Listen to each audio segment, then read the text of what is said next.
just a part of it. Got to fulfill the book. Won't you help to sing these songs of freedom? It's all I ever have. Redemption songs. Redemption songs. Redemption songs.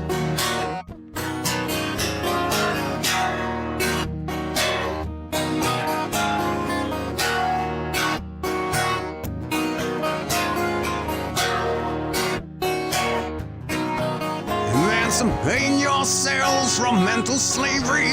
None but ourselves can free our minds. Oh, have no fear for atomic energy, 'cause none of them can stop the time. How long shall they kill our prophets while we stand aside and look? Some say it's just a part of it. Got to fulfill the book. Won't you help to sing these songs of freedom? It's all I ever have. Redemption songs. Redemption songs. It's all I ever have. Redemption songs. Redemption songs. Redemption songs.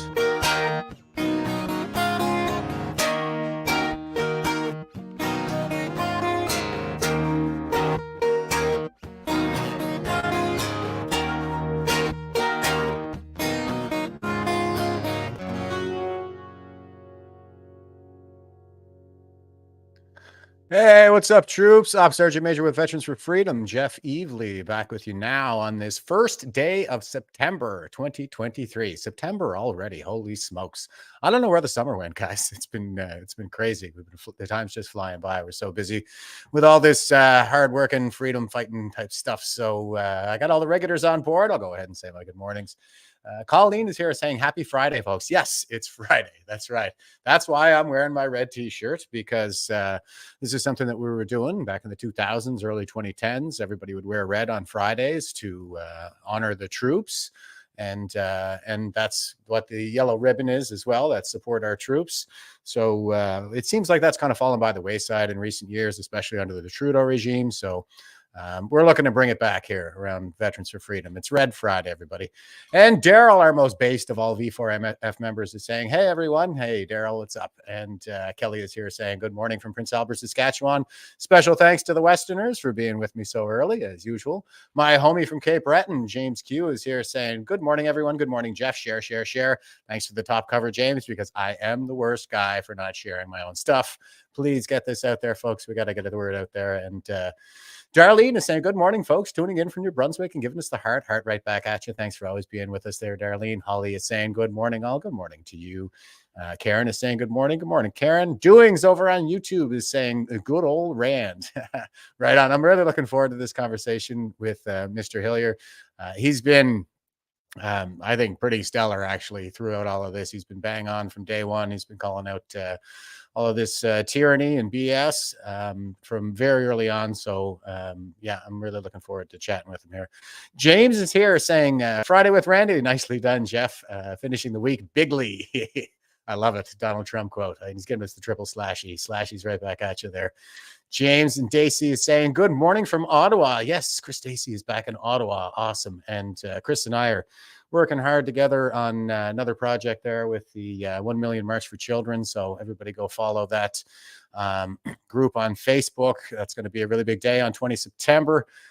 So yeah, this is a really important initiative. I think probably the most important that's going on right now. I mean, there are court battles, of course, that a lot more things probably hang on in a sense. But when it comes down to the children, folks, like I mean, they're our most precious asset, right? And if there's one issue I think that people can unite on, it's probably on protecting children. So Papa Squirrel is here saying cheers, giving us the slashy cheers right back at you. And Metz's Slaff is here from Toronto, as always, saying good morning from Toronto. Good morning to you, brother.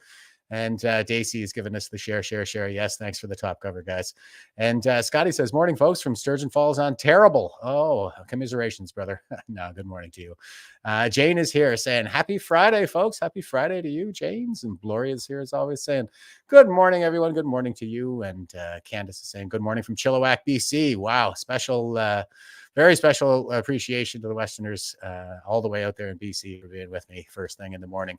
And Debbie is here saying, good morning from America, US. Awesome. I love that we have some folks from other countries joining in now. It's great. It's a really good sign. I see the audience is really starting to grow. So, and Scotian Lighting says, good morning. Randy is a national hero, the first in office to speak out against the mandates. Exactly. Susan is here is saying, as always, and saying TGIF. And all right, guys, I think that's probably good for the good mornings for now. I'll forego the rest there, but good morning to everybody in the chats, and I really appreciate the regulars for always being with me. So this is going to be a really good one. I think this is something I'm pretty excited to bring Randy in here in a second.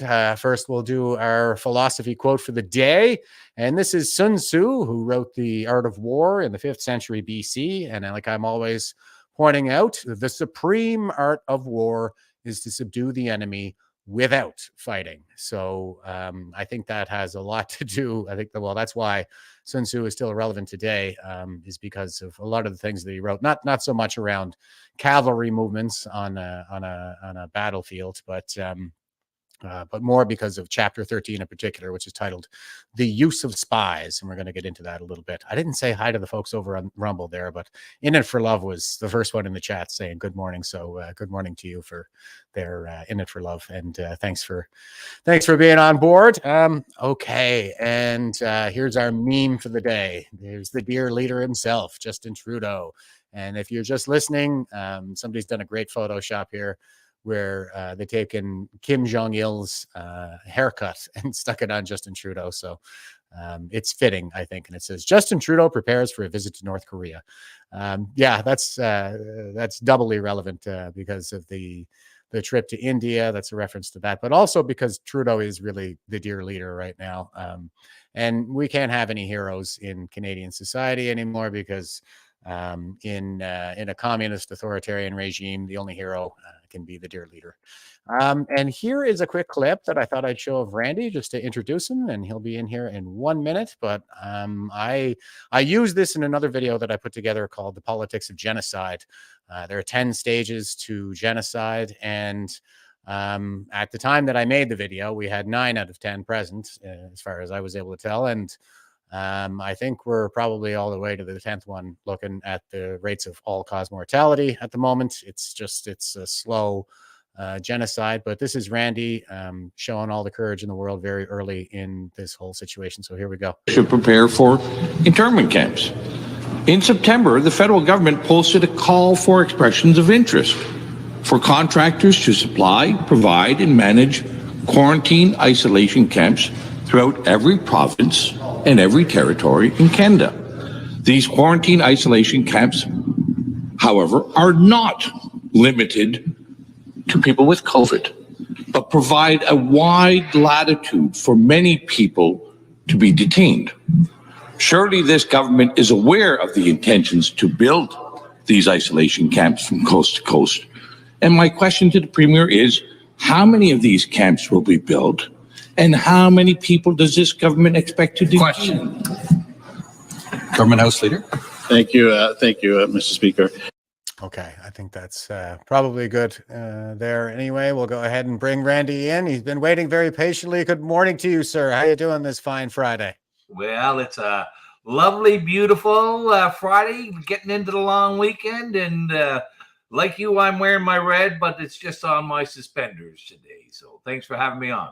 Yeah, my pleasure. And I dig the suspenders. That's another thing that maybe we want to think about bringing back. So Yeah, well done, sir. And I thought I'd just kind of let you give the 5,000 foot view, introduction there, your brief kind of resume. Just I'm sure everybody knows who you are, but just for the sake of doing my due diligence here, would you mind giving us the quick highlights? Well, I guess I would say I'm a senior citizen now, former elected representative. I was elected 4 times to the Ontario legislature for 15 years. Married, um, husband, father, grandfather. Started the No More Lockdowns organization that distributed signs like you might see in the background across the country. As well as before politics, I was a very instrumental and started the group, the Ontario Landowners Association. And our motto back then was "This land is our land, back off government." So I've got a bit of a history of speaking my mind and defending what I believe to be truth, justice, and honesty. Well, and we really appreciate that, sir. And yeah, I mean, I admire your courage for having stood up so early in all of this and calling it out from the beginning. That's why I grabbed that clip there, because it really takes a lot of courage to get up and say something like that under the current circumstances. So Well, when you know everybody is too fearful to speak truthfully, and that the collective mindset is to, seek consensus, even if it's a lie, it makes it difficult for many people to speak truthfully. The first time I spoke in the Ontario legislature against the lockdowns was March 26, 2020. It was evident within 2 weeks of the state of emergency that what we had done was harmful. It was causing more injury and harm than it was good. And that was even without knowing the full extent of the lies that we were being told at that time. And even giving a kernel or a full plate of that the government was being truthful in those uncertain times, what we were doing was wrong, and history has borne that out to be very much truthful. But no politician and no political party is going to admit causing harm to others for many, many decades, I fear. yeah, I tend to share that fear. I think it's going to be a few years at least before we start seeing any kind of jurisprudential reckoning, which is what I think we need right now. And I like that you focus in on the metric of harm. That's kind of what I'm always pointing out as well. Is when you're a leader at that level, like that's the decision-making framework. Essentially, is some harm will result no matter what you do, and your whole task is to choose the least harmful option. And that seems to be the thing that nobody's been doing in any of this. Well, let me just add that is what a reasonable person would do. Right? That's what a rational person would do, or a rational or reasonable group of individuals. But we are under a very great misunderstanding in our country of what a political party is and what its objectives and its priorities are. And this became very evident to me during my time in politics.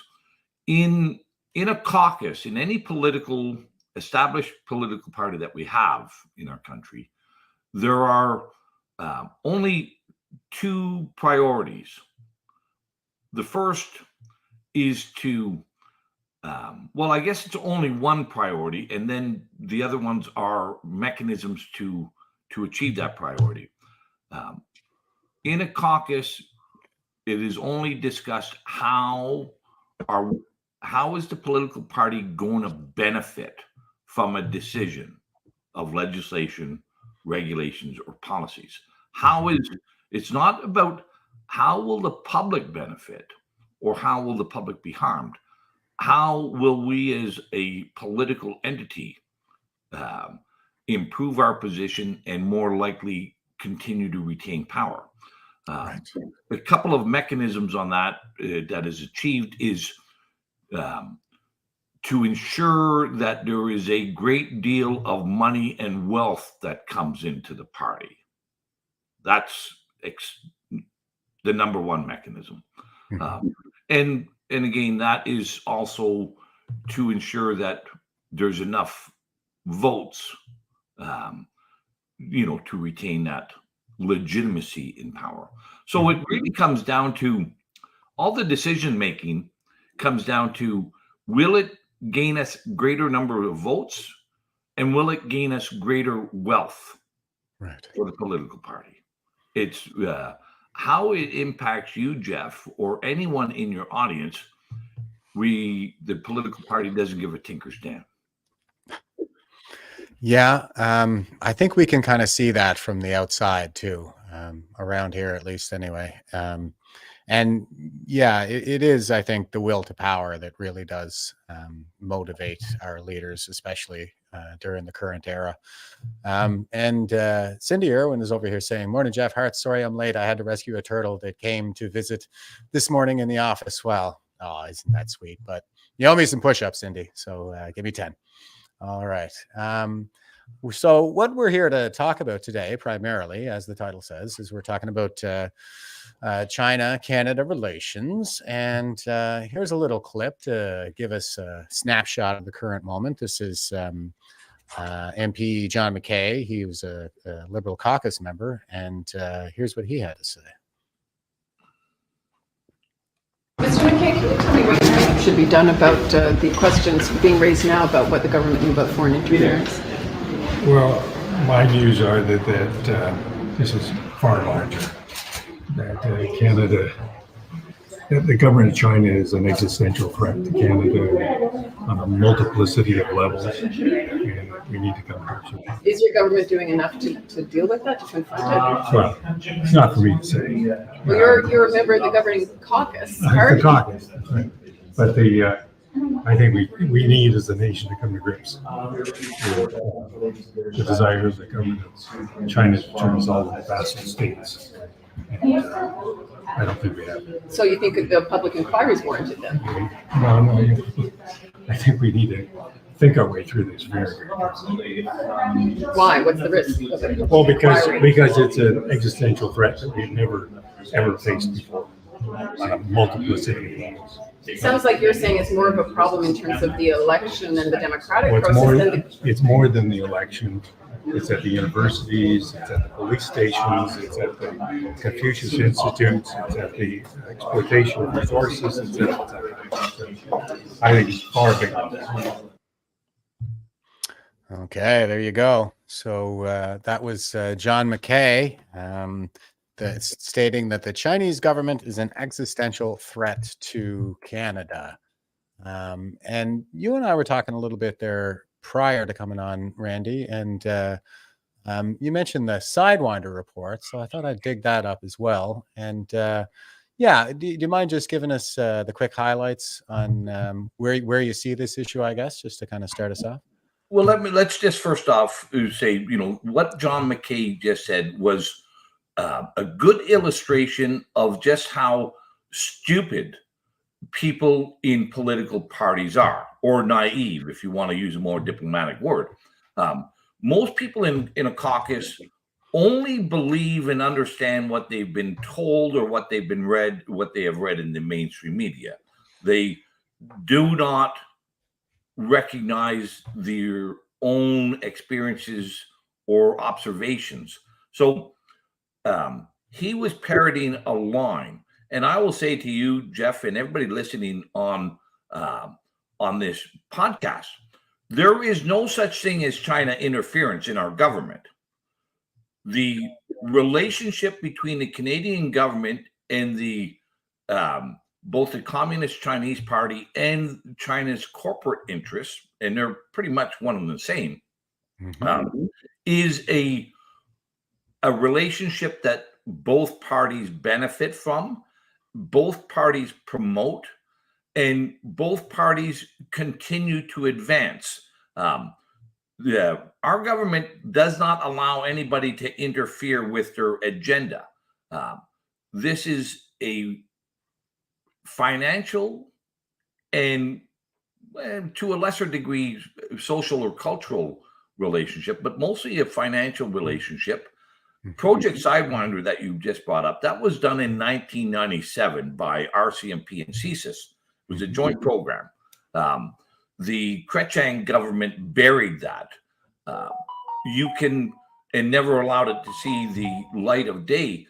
However, that was a report based on many years previously of what our intelligence services were witnessing in Canada. And so, my first experience with communist Chinese involvement in Canadian politics was with the Bob Rae NDP government in Ontario, when the Chinese money encouraged Bob Rae to allow for casinos. And guess who opened the first casino? Was Chinese business interests here in Ontario. So that was a fundamental departure and shift from our values of a Canadian society. Up until that point, we had said gambling was a vice and would not be permitted. But a little bit of money, or maybe a whole lot of money, changed that value structure pretty quickly. And Project Sidewinder goes through a substantial amount of Chinese involvement in our corporate structures and our political structure. And if anybody listening wants to see just how deeply involved Canada and China are together, is look at the Canada-China Business Council, which is, and the name says it all, Canada-China Business Council. It was started by a fellow named Paul Desmarais, the head of Power Corporation, who was also related to Jean Chrétien. But it is all the directors on it are former Liberal or conservative federal ministers. Right? They are completely intertwined, and you cannot separate politics, money, business, Canada, and China. They are one happy family making money at the expense of Canada's sovereignty, at the expense of our freedoms, at the expense of our culture and our values. And it's been going on for decades. And everyone in Ottawa and elsewhere know this. The donations to the Trudeau Foundation, the multitude of donations to China-friendly politicians. There's been a couple of stories about Han Dong and Michael Chan, Vincent Key, all Canadian or Ontario politicians who have derived significant donations from the Communist Chinese Party affiliates or their businesses. So these guys didn't interfere. They were welcome. They were encouraged, and they continue to do so. Yeah, and I'm glad you bring up the example of Chrétien, because he actually went to work in China as well at some point. So it seems to be the case that as long as you show your loyalty to the regime, then you'll be looked after. And that's kind of what we see our political establishment going after is a second career following their political career. Is that pretty much what you're saying? Yeah, just about every premier in the country, every prime minister ends up in a legal firm, even those who have no background in law. A good example of that is Mike Harris here in Ontario. He went on to join Goodman's law office in Ontario, and he was a golf pro before he got into politics, but it becomes a way and means to facilitate the corruption and I would say it's not so much the loyalty, Jeff, is the loyalty to corruption and the loyalty to money. That's where the loyalty is. It's not to any particular ideology or regime. The loyalty is to enrichment and corruption. Right, exactly. Yeah, well said. And here is the Sidewinder report, folks. I recommend that you go out there and check it out. You can see like all of these different categories. Or the table of contents here. I'll just read from this for a second. It says Beijing strategic alliances, the lessons of Sun Tzu. I'm talking about that here all the time. Sun Tzu wrote The Art of War in the 5th century BC, and I think it's still relevant today, mostly because of chapter 13, the use of spies. Hundreds of Canadian companies made in China. They've got multinationals like CITIC, Norinco, Polytechnology, CIBC, and the Hong Kong Bank. So banks and financial institutions, high technology, entertainment and media, food services industry, real estate and hotels, universities and research centers. So that's what they identified all the way back in 1999. This is the kind of stuff that we talk about here all the time. Really important one here would be the importance of the Chinese diaspora, because that is, again, something that we talk about all the time, is how they leverage a lot of their own citizens or former citizens here in Canada, and the Chinese student population as well, to leverage them for data collection, for spying, and this kind of thing, through blackmail, bribery, and whatever else it takes. And I have a paragraph highlighted here that I'll read to you here. This is under Chinese intelligence services and triads financial links to Canada.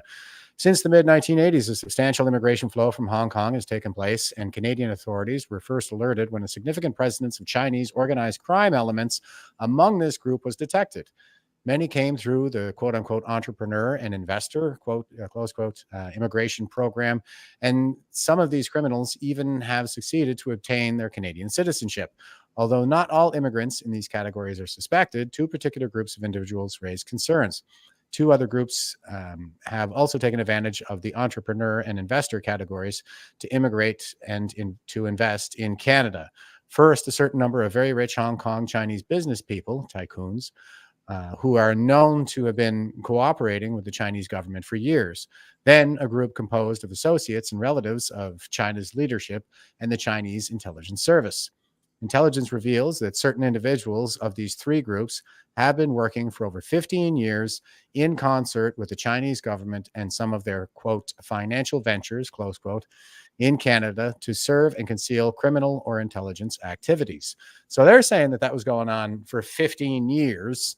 And that was in 1999. So it seems to be the case that, well, I think it has been the agenda of the Chinese Communist Party to supplant the United States as the world's dominant economic and military power, basically since its inception, all the way back in 1949. So, and yeah, this has been going on that long. And what does that look like today? Well, that's a very good illustration of what Canada is today. A relationship between corruption, in the Chinese case, triads, corporate interests, intelligence services or government, and they're all working together. And, we have to wake up in Canada and recognize that is how Canada works as well, right? There, and if it's better to view political parties as unlike organized crime. Political parties run the protection rackets. They are the same as. The only difference between them and the mafia is these are lawfully recognized organized crime syndicates, right?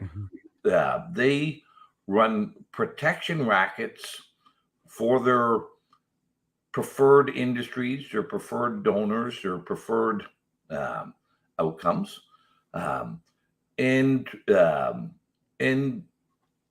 I've seen it very much like some of the biggest donors into the Ontario political system was the organized crime that run the casinos, both the Russians and the Chinese, as well as our homegrown ones as well.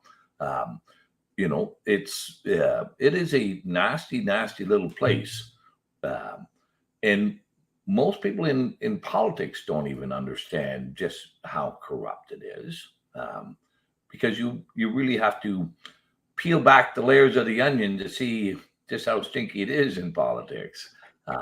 But there again, Sidewinder goes back, 15, to 1985. Information and evidence from 1985. The report itself was in 1999, and Justin Trudeau comes out in 2023 or 2022, and thinks it, and portrays it, well, this is new and unique. I spoke with one of the authors of that Sidewinder report years ago, one of the RCMP officers. And of course, he was ostracized from the RCMP and from, his career for having the balls and the audacity to speak truthfully in 1999. And,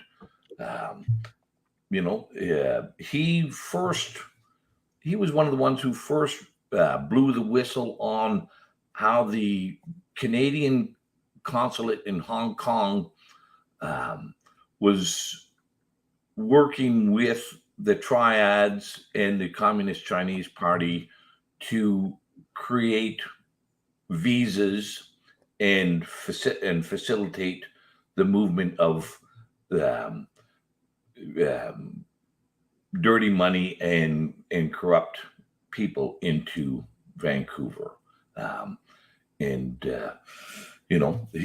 a fine individual, but for speaking truthfully, he got hit pretty hard.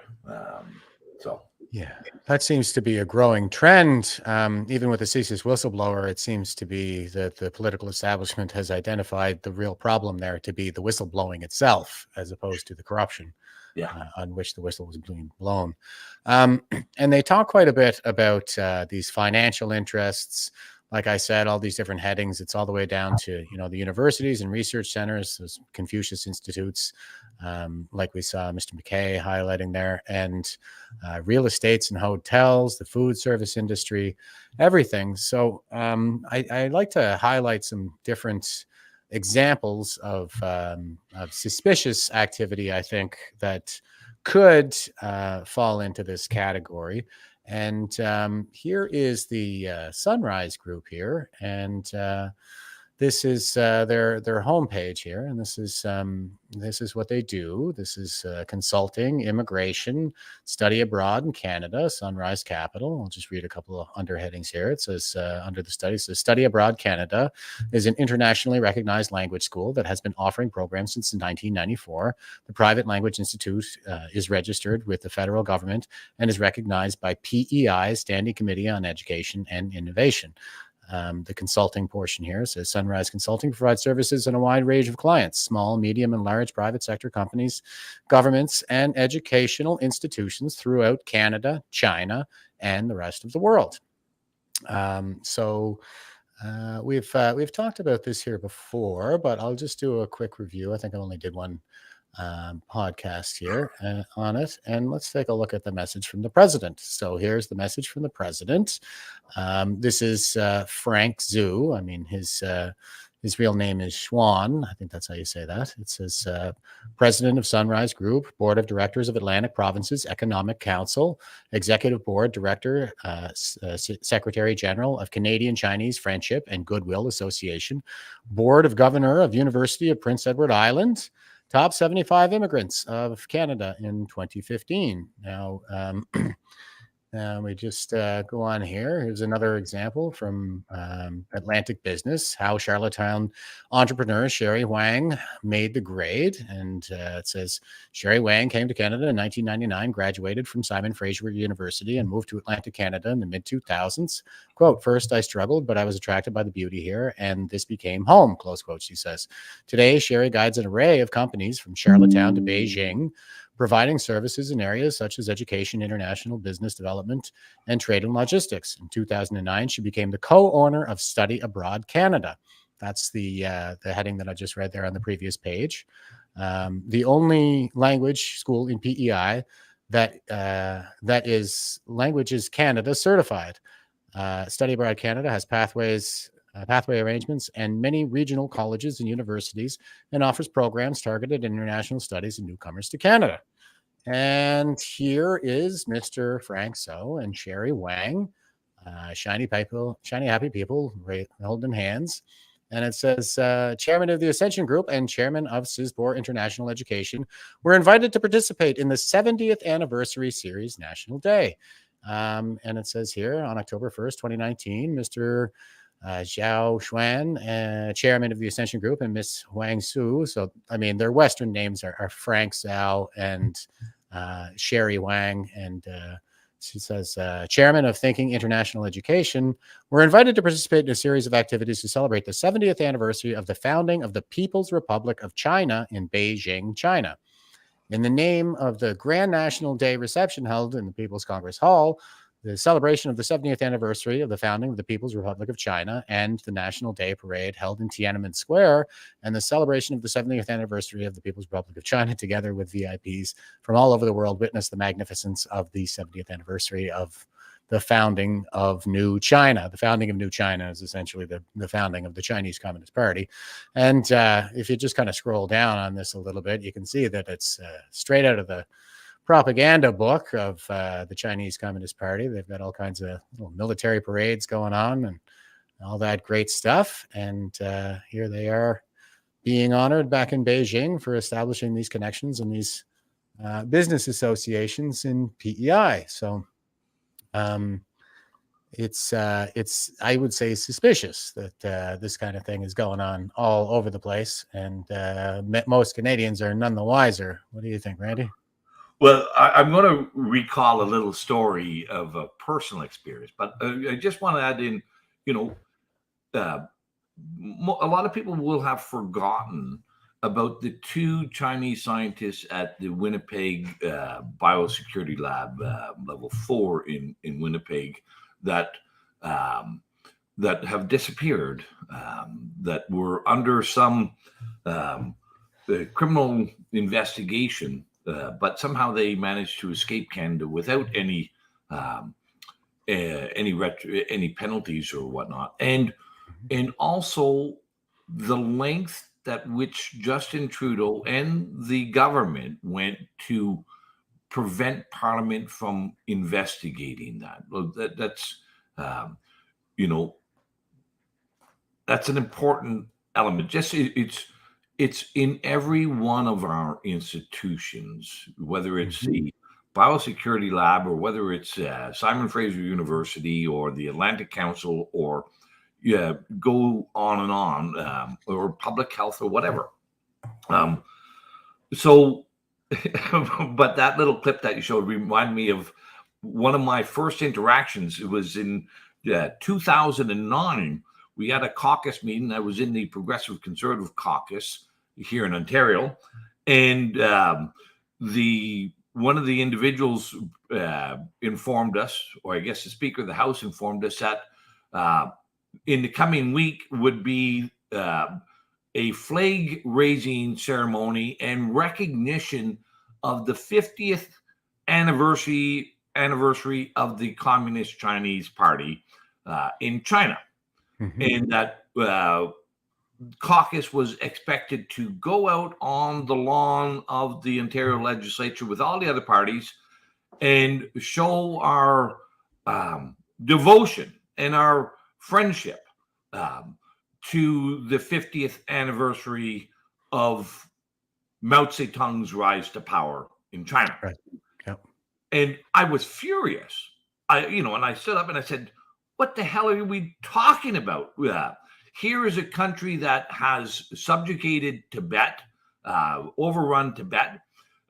There is growing and real credible evidence of organ harvesting from Falun Gong and political prisoners.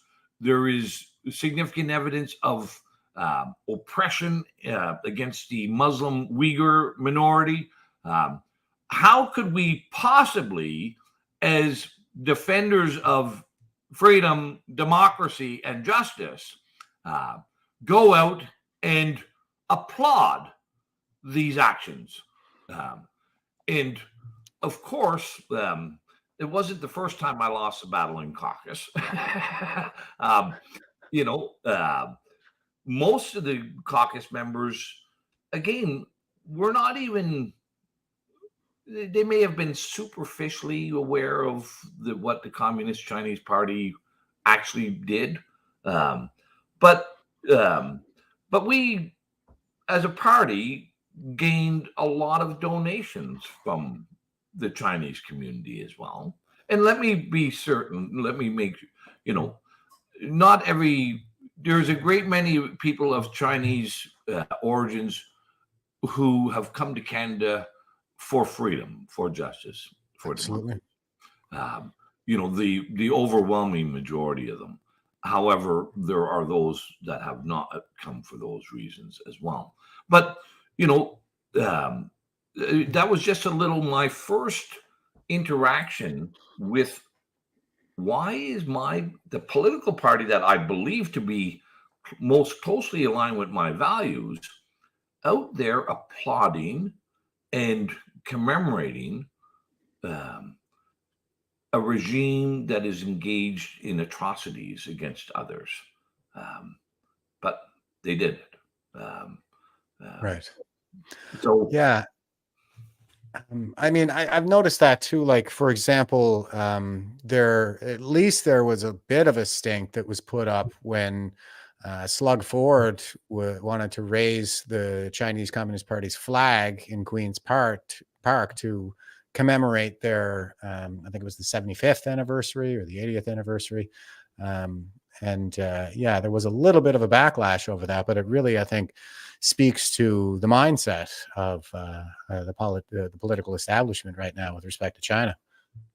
Yep, like people from all political parties went to that flag raising, and they all wanted to have their pictures taken with the Chinese consulate and use that as a means to show people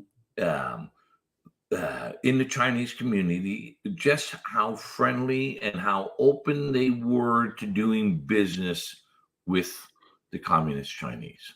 That's in the political parties, like I said, going back to the beginning, money is king here, and there's a lot of money that can be derived from China. Yeah. And I'm glad that you highlighted the lab leak again. Well, not lab leak, but the level 4 biosecurity lab that we have in Winnipeg, and how there were two Chinese Communist Party affiliated scientists who were frog marched out of there by the RCMP. And my read of the political landscape at the time was that Trudeau actually called the 2021 election to dissolve the parliamentary committee that was established to look into that. So once we go through the election, we have new MPs and we have to reestablish the committee. And as far as I know, that committee, like it hasn't even really borne any fruit yet, has it? Well, so here's a quirk about the parliamentary process. Any action that's underway and an election gets called, all that legislation, all those actions, all those committees are dissolved with the parliament. Okay. And even any of the undertakings that were initiated under the parliament. So in that, the 2021 election was a way to get away the parliamentary committee had demanded those papers to be provided to the committee for examination regarding these two scientists and the cover-up. Trudeau dissolved Parliament. That undertaking was quashed immediately.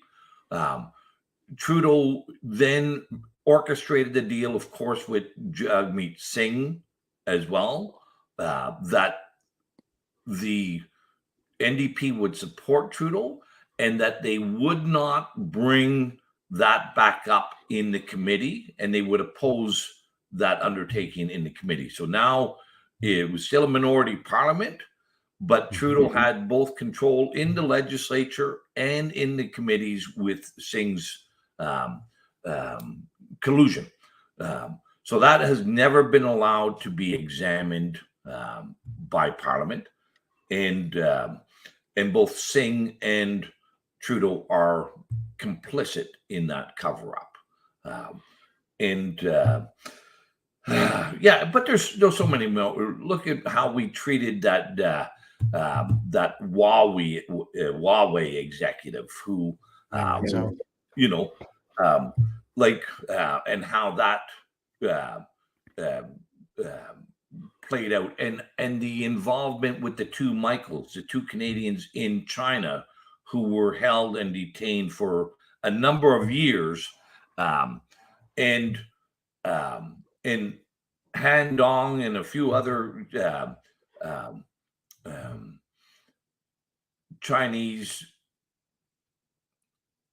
ethnic Chinese Canadian representatives in Parliament revealed that there was communication. Sam Cooper has done a marvelous job on this in revealing this about how they went along and encouraged the Chinese government to keep the two Michaels detained until the election, so that the Liberals could then come out looking in a better light. But they were, again, colluding with the communist Chinese to detain two Canadians for a number of years under not so great conditions. And that was, to find a way to get, a suitable outcome for the Huawei executive as well. Yeah, I agree that is essentially what I see going on there as well. And it was really noteworthy to see the two Michaels show up in the Parliament and get up for the standing ovation like Chrystia Freeland wanted them to there. And when they stood up, they had Chinese women with them. Each one of them was being escorted by an ethnically Chinese woman. And the question in everybody's mind around that time was, who are these women? Because they're not the two Michaels' wives. So are they under escort from the Chinese Communist Party, or what do you see going on there? Well, you can be certain both of them have been either co-opted or compromised with the exchange for their freedom in Canada. There was it didn't come without strings attached. And, it disheartens me greatly to see Canadians being used as such pawns and puppets by our political system. But, the only way a person can be a pawn or a puppet is if they allow themselves to be.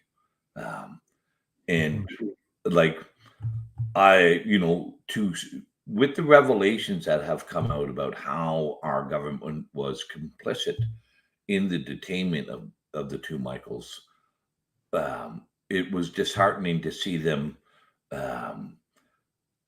be used in that way and allow themselves to be used in that fashion by the Liberal government,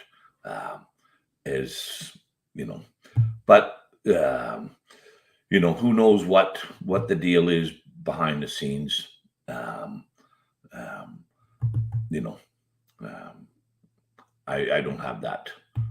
Right. Well, none of us do. We need to kind of make judgment calls and raise these suspicions as we go. But really, I think what everybody should be pulling for here is a full and open, transparent public inquiry at this point. And it's really hard to do given how smitten the political establishment is with the Chinese Communist Party. So, like, how do you see us being successful in that regard?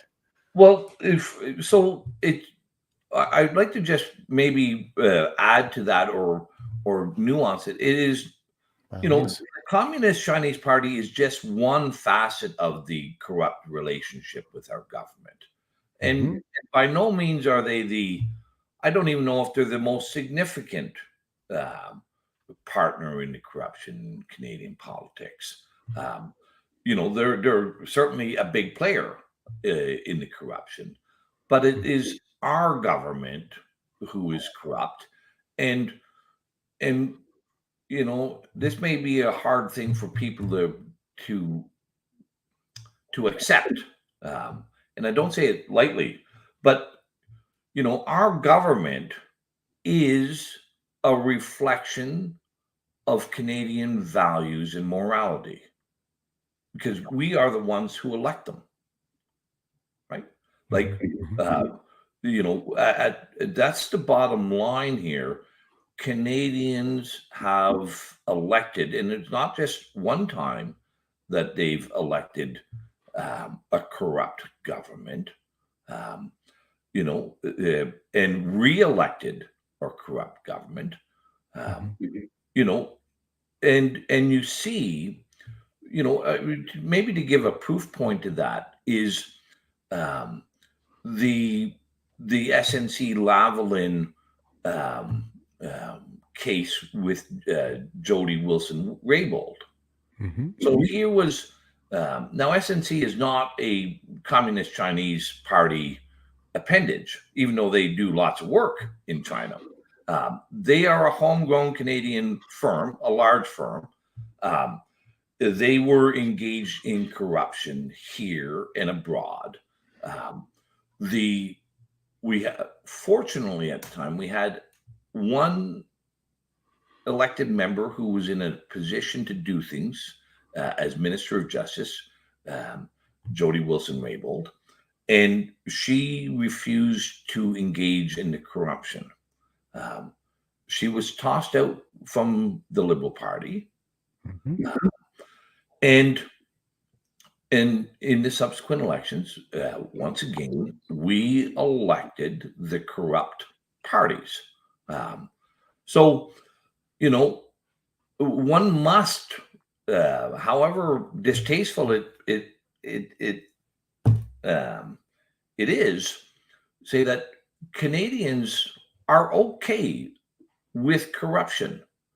Canadians are okay with dishonesty. Canadians are okay with politicians enriching themselves and mishandling the public purse, because, well, we just keep electing them. Here's the latest example in Ontario where, and again, this is just to show that it is not just the Liberals. Doug Ford's Conservative Party has just been caught making a deal that enriched a few developers, a few friends, to the tune of $8.3 billion, according to the Auditor General. That's not chump change, $8.3 billion. One of them is, again, another Chinese developer, the developer on, but it's not just Chinese. There's other people have been named in that one as well. But we keep electing parties that we know have a historical track record of dishonesty and corruption, and we keep doing it. Yeah, we're getting a few questions around the same subject here in the chats. Cora was just asking, are we sure we have elected them? No, I'm not. So there is the issue, as John McKay was questioned about there too, around election interference in Canada. And we know that Trudeau's Papineau routing received an awful lot of money from people with Chinese names out in Vancouver for some reason. So is it fair to say that there's some question around that, or what's your read of the situation with the election interference? So again, when a politician solicits funds from someone, that's not interference. That's an embrace. That's a relationship, right? So but at the present time, okay, and this is important because in Canada, in our federal elections, we do not use Dominion voting machines. Okay. Right. Now there are some elements of how the election system can be distorted a little bit, but generally speaking, up until now, our elections have, federal elections anyway, have some integrity in them. So, we do have the not so good mail-in ballots, and we have some things that are not, that don't have as much integrity in them. But generally speaking, I think I can say with certainty and absolute confidence that the election results are a reflection of Canadian society. Yeah, I tend to agree that Elections Canada is probably more secure than the elections down in the US, for example, especially with the mass mail-in voting during the 2020 election. And of course, they're ramping the COVID hype up again because we got an election coming up in 2024 in the United States. So they'll probably try to run that same game plan again. But in Canada, with Elections Canada, it's paper ballots. It's counted by hand. The Dominion voting machines are used in some of the elections for party leadership, like when Blandrew Scheer was elected over Maxime Bernier in a margin of 51-49, and then they shredded all the ballots before anybody could do a recount, for example. So, and same with our municipal elections, and same with some of our provincial elections. But so far, the federal election still maintains a high degree of credibility. And there's all kinds of skullduggery and corruption in the leadership races and in the nomination races, and but the full general election, we don't have the drop boxes. We don't have now. How long that will be able to maintain a credible electoral process, I'm not certain. Right. Yeah, because we're sure they're going to go after us. We can probably count on that. And I was just showing a report there. This is called "The Party Speaks for You: Foreign Interference in the Chinese Communist Party's United Front System." Because I think you were alluding to the fact that it's difficult to tell how much of it is directly connected to the Chinese Communist Party and how much of it is more like their proxy organizations. And United Front is probably the most significant of all their proxies. And this is a really good report.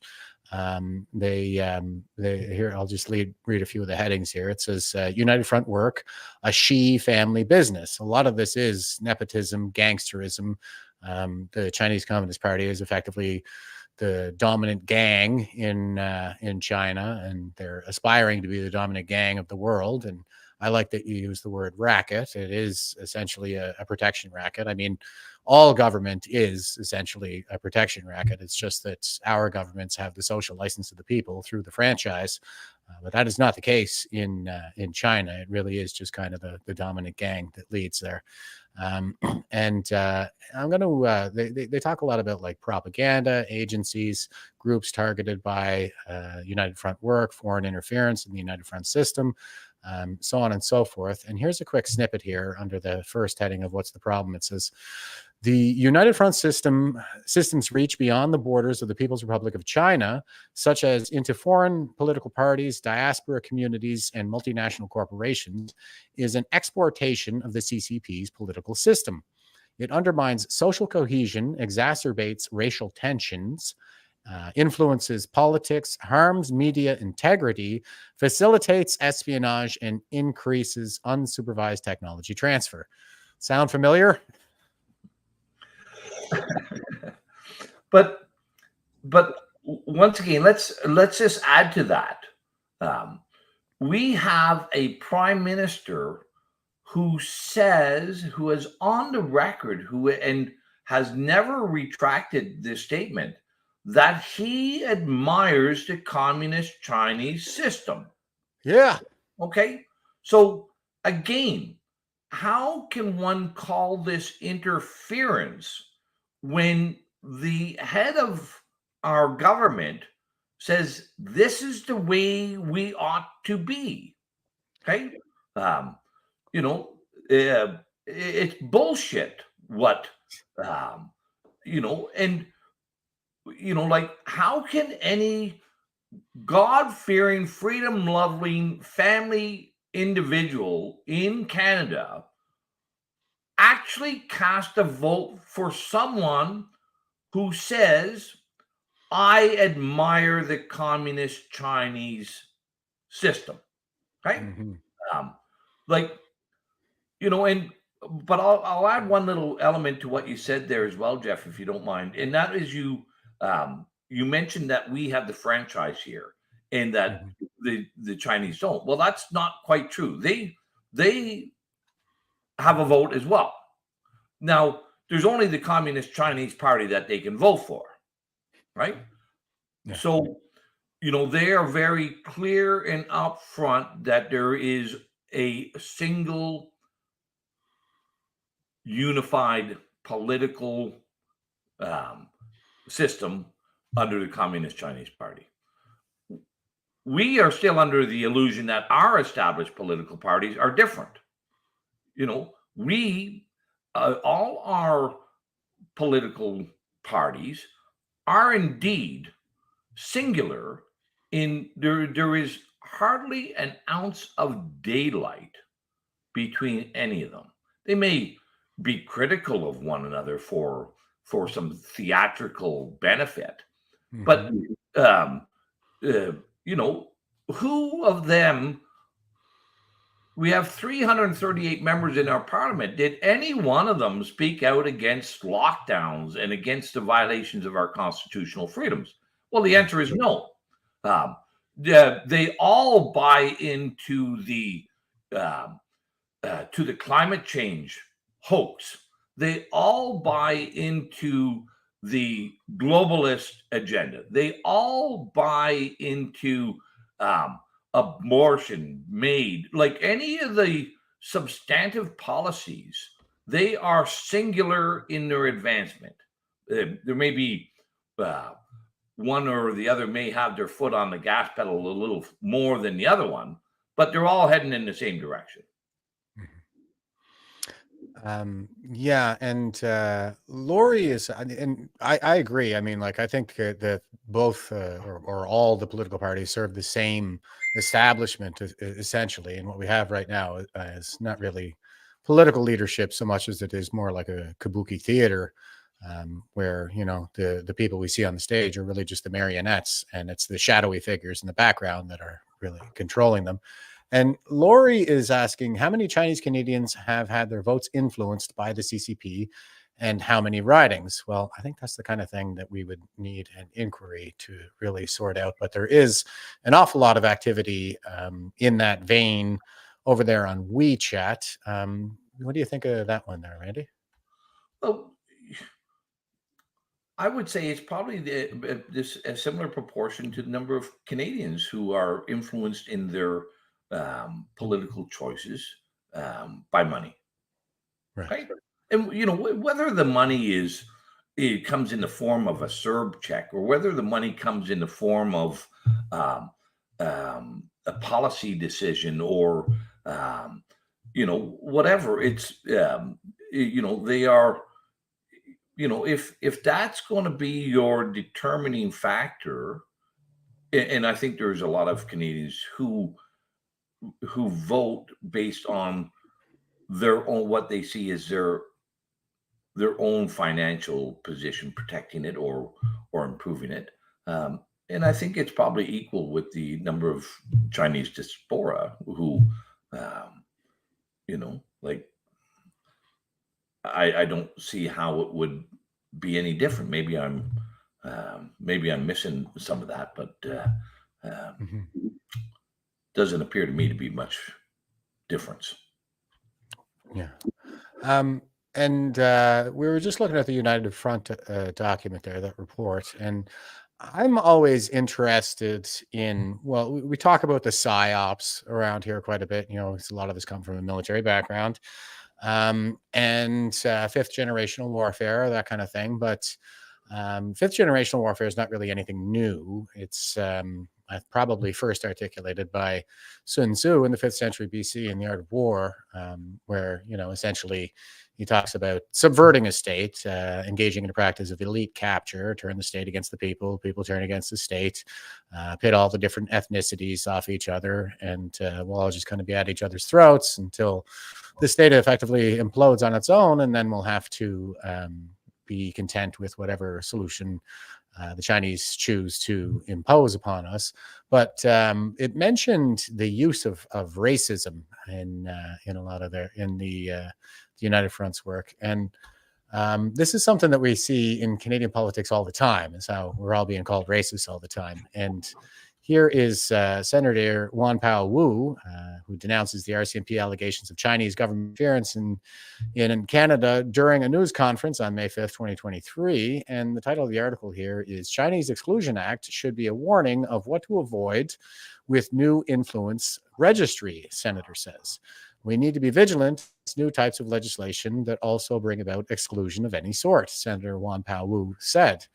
And this is something that I find very interesting, and I'm always tracking. But here's True North, and it says, "Kamloops discovery, not a mass grave," says Kamloops, I can't pronounce that, chief, but the chief over there in Kamloops is saying that the discovery that they made in Kamloops with the ground penetrating radar is not actually a mass grave, and we have yet to see any forensics to support that. And there was just a report from another site where ground penetrating radar was used to discover some anomalies in the basement of an old church, and the chief of that band council just came out last week, I think it was, and said that it all turned out to be rocks. But yet Canada had its flags half-masted all over the world for 6 months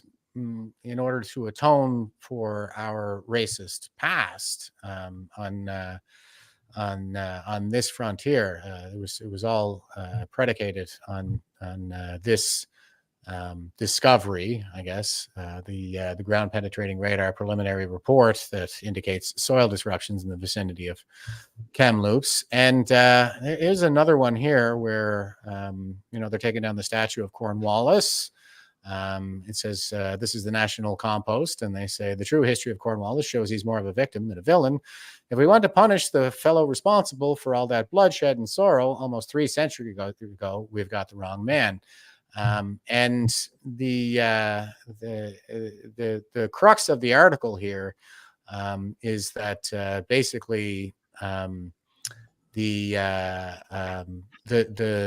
Micmac on the East Coast were being paid 1,600 francs per Anglo scalp by a guy named Jean-Louis Lelouch on the French side. So it's a much more kind of sordid history of conflict than the media has led us to believe. They've led us to believe that we have a racist past to atone for, and it seems to be the case that even senators are using this card to further the political agenda here. Here's Wanpao Wu again, and he's tweeting out from a presentation by Emeritus Professor Timothy Stanley at University of Ottawa at CPAC EDI Awards ceremony.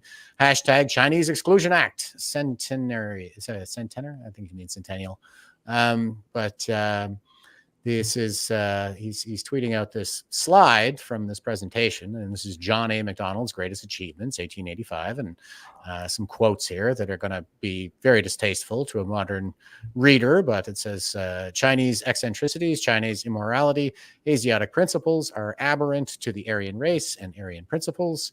The Aryan races will not wholesomely amalgamate with the Africans or the Asiatics, and that the cross of those races, like the cross of the dog and the fox, is not successful. It cannot be, it never will be. If the Chinese are allowed in Canada, quote, we will have a mongrel race, and the Aryan character of the future of British America should be destroyed.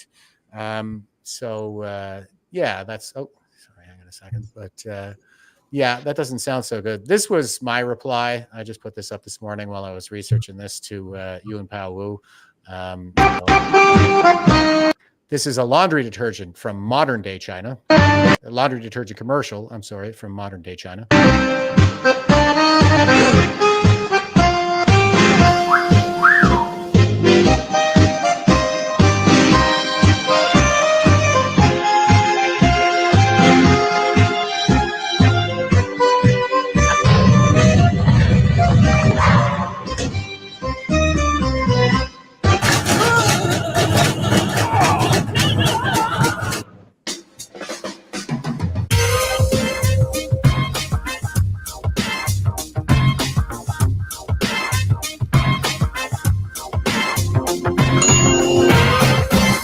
改变只需一颗俏皮洗衣溶珠。 And that's supposed to make you want to buy that detergent. Okay, so if you're just listening, that was an ethnically Chinese woman putting a black man into a washing machine so that he would come out Chinese. So that is some chef's kiss. Perfect racism right there. They're unabashedly racist over there in China. And here we're the ones who need to atone for something that was said in 1885, apparently. So, yeah, what do you think, Randy? Is that part of what we're having to live through right now? So let me just there's a whole bunch there. Let's see if I can go through this in some sort of sensible order. Sure. The greatest numbers of people who are promoting the idea that Canada is a racist country are Canadians, our Canadian institutions, our schools, our universities, our government. They are the ones who are promoting a distortion of our past and a lie about our present. They are the ones, it is the mayors, the school boards, that are removing the statues and busts of Queen Victoria, and who have got them blockaded and barricaded or taken down, of John A. Macdonald, or Ryerson, or whoever we might look at, that's on us, right? And I'll add this into the discussion as well, Jeff, because I think it's important. We have now seen through the release of the emails by the Twitter files, the level of censorship, suppression, and the promotion of falsehoods on social media platforms were in large part orchestrated by the U.S. military and law enforcement establishment. That's a fact now, right? Like, there's no the Project Verity undertaken with the CIA and national security apparatus, domestic Department of Homeland Security, and Stanford University, where they purposely and willfully coerced and threatened social media platforms to deplatform anyone who spoke against the narrative. That's and Jeff, I'm sure you're aware of this. Our own Canadian military took part in that as well. That's been well publicized about how their PSYOPs department was utilized during COVID as well.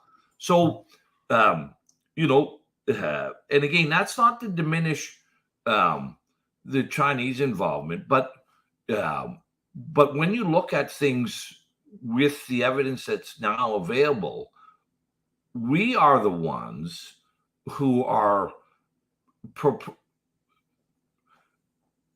our institutions are in effect shaming Canadians to be Canadian.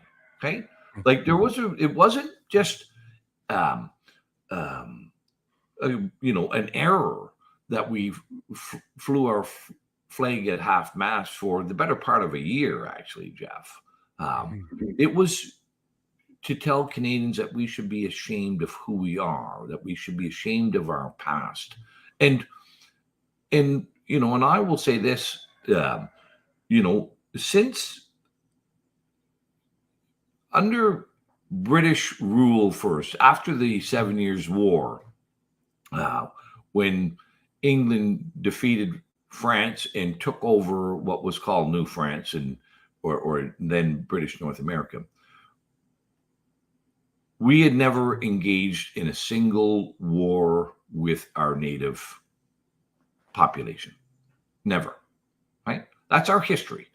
Every Indian tribe or indigenous tribe, or however you want to, whatever vocabulary you want to use, entered into a treaty. Yeah. Right? Now you can argue about the merits of those treaties, but they were all done without violence, without wars, without conflict, and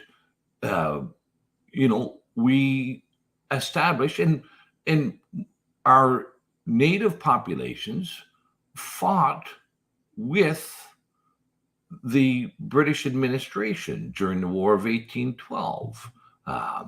They fought with the British administration in the American War of Independence. So it was generally a very beneficial and harmonious relationship. Was it perfect? Absolutely not. Nothing is. But we are now being led to believe that we were practicing genocide and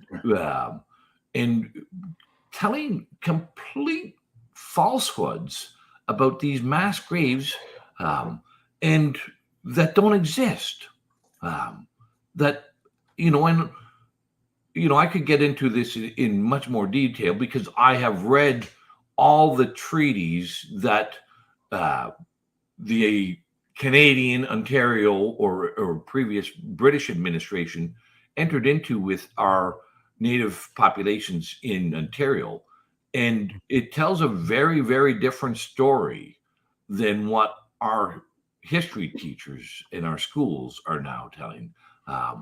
We are purposely, and that's part of the political tribe, and I often use the term that political parties are very tribal.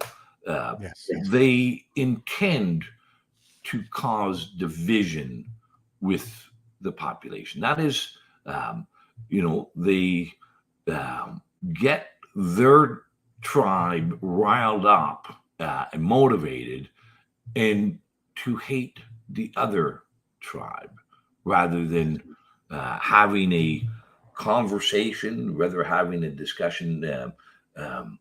And they are using the institutions of our state to do that, as we've seen with the suppression and deplatforming on social media orchestrated by our universities, our military, our law enforcement establishments, and intelligence services. Yeah, and I guess so. My take on that, and I do understand what you're saying, that it is us Canadians who are ultimately responsible. But as it said in the Sidewinder report there, they've been at this since at least 1985.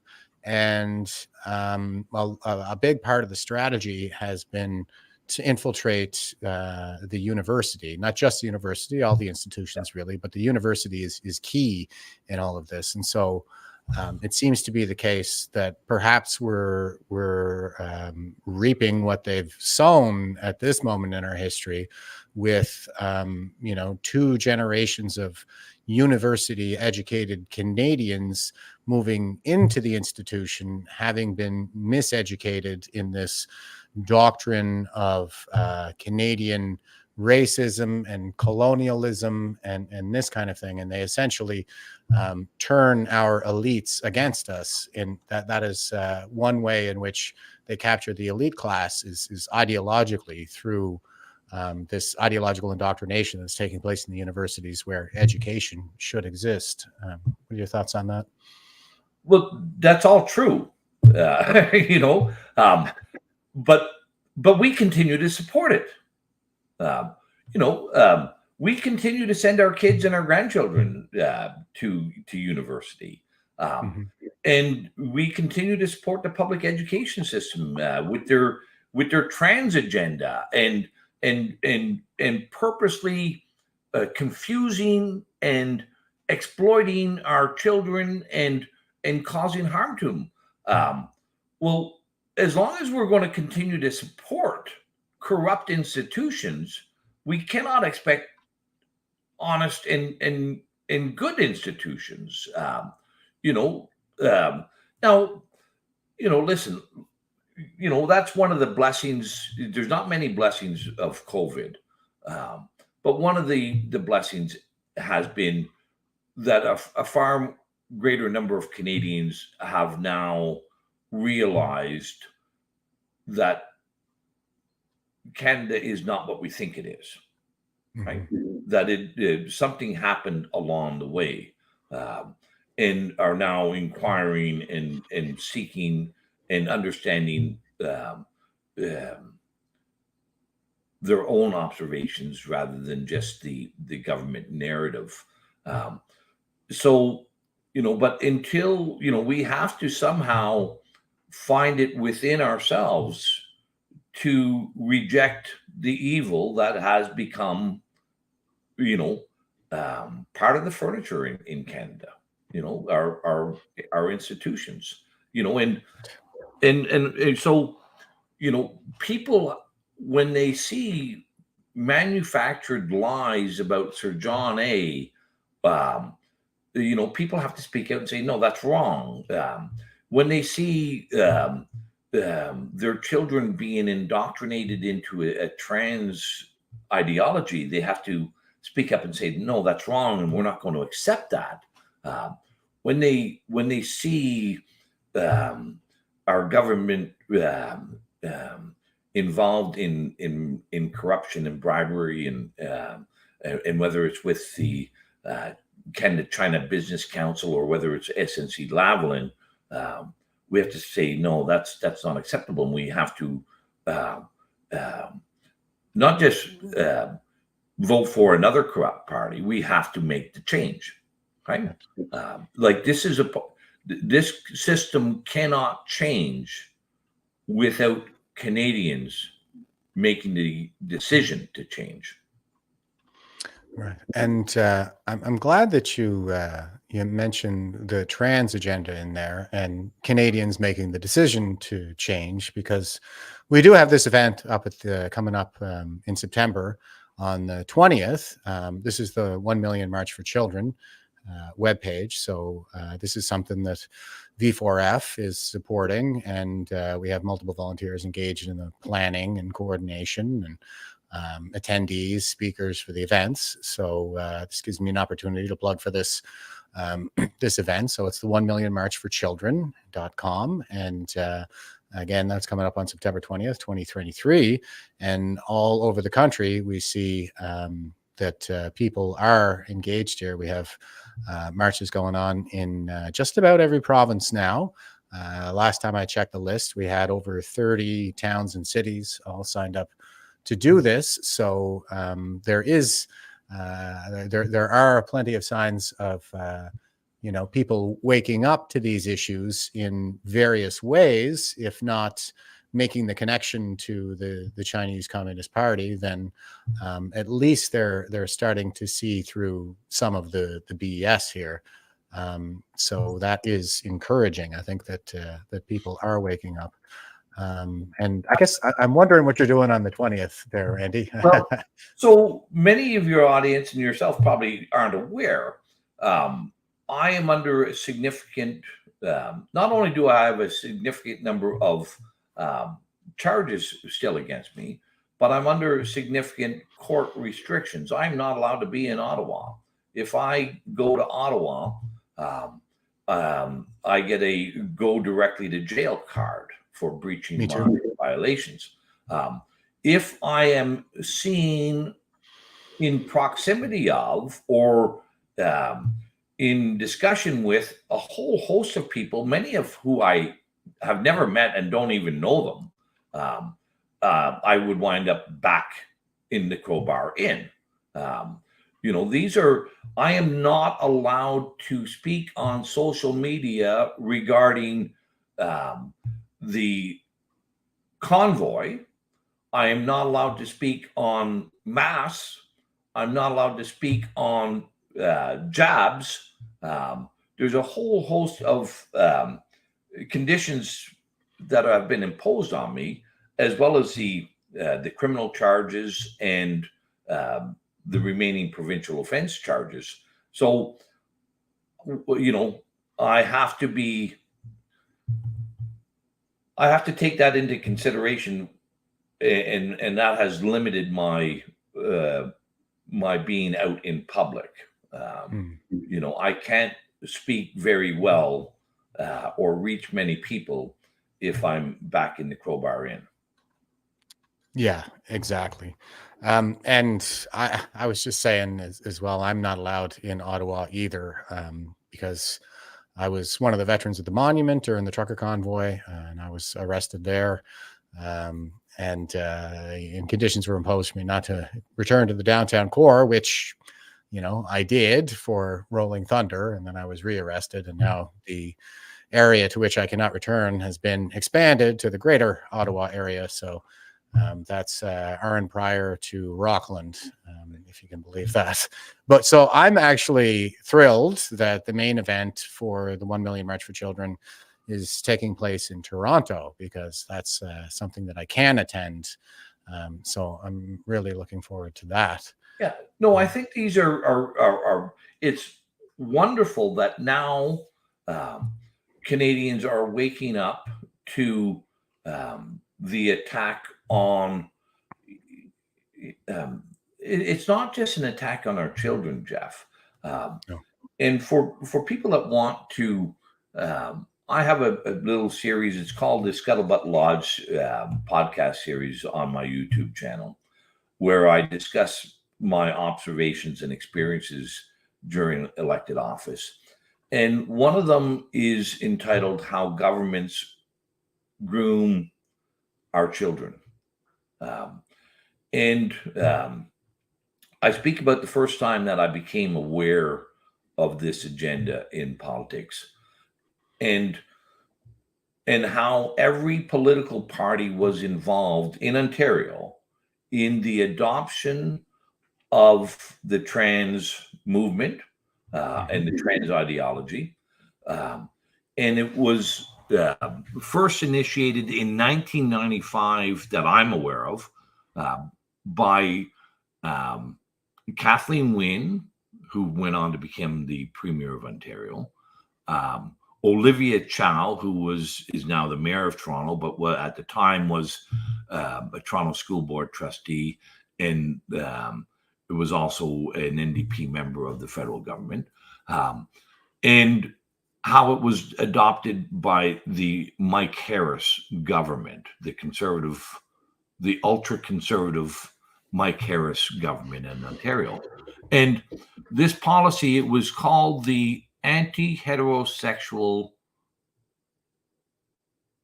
um, policy by the Toronto District School Board, and that's where they created um,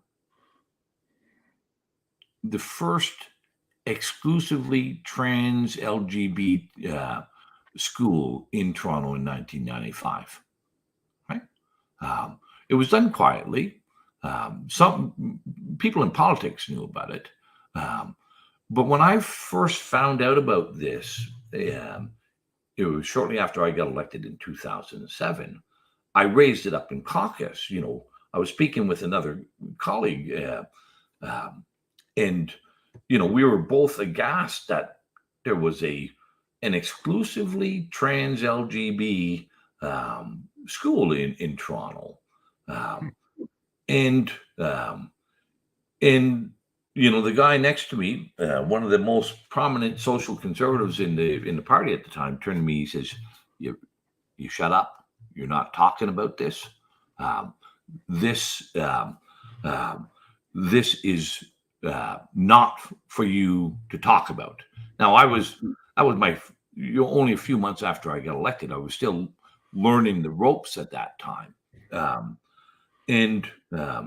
but I did some digging, and then I found out, well, yeah, okay, well, these guys know about it. Even the social conservatives, the guys who portray themselves as the great defenders of family values, were telling me to shut up. And then I go back in and find out that Mike Harris's government adopted this proposal from the NDP and the Liberals. And it's important that it doesn't say this is a trans policy. This is an anti-heterosexual policy, right? They see people who are engaged in heterosexual relationships and families as an evil, right? And that's now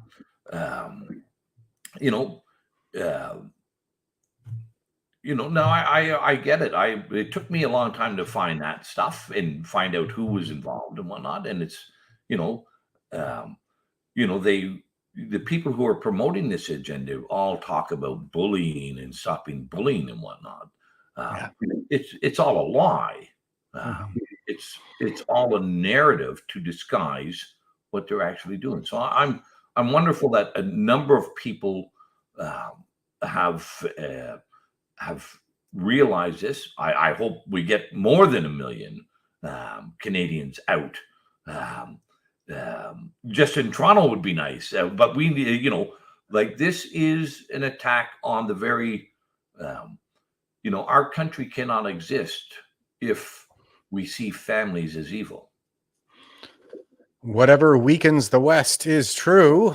That seems to be the guiding mantra for the PSYOP that I think is being inflicted on Canadians. I think what you're describing there is part of the Marxist mass line attack. This is something that was written on extensively by the people participating in the Frankfurt School back in the day. A lot of people think that Marxism is just about economics, but it's not. It's about everything. It's across the board. And part of the cultural revolution that Mao prosecuted in China was the shaming tactics, where they had these mass struggle sessions in stadiums, and capitalists and landowners were shamed into compliance. And in Marxism, of course, there are two classes of people. There's the bourgeoisie, the oppressor class, and the proletariat, the oppressed class. And they seem to be taking those metrics and applying them across the board to all groups of people, be it through the racial division that they're driving, and also this division between all of these other groups. Like whatever groups they can find, they seem to be subdividing down into groups of oppressor and oppressed. And in this case, it is the family-oriented heterosexuals who are the oppressor class, and all of the other sexual minorities who are the oppressed class. What do you think? Yeah, this is Marxism on steroids. And it's the hallmark of really I don't think Marx what is, I guess what we should attribute to Marx is that he articulated how all authoritarian regimes must operate, right?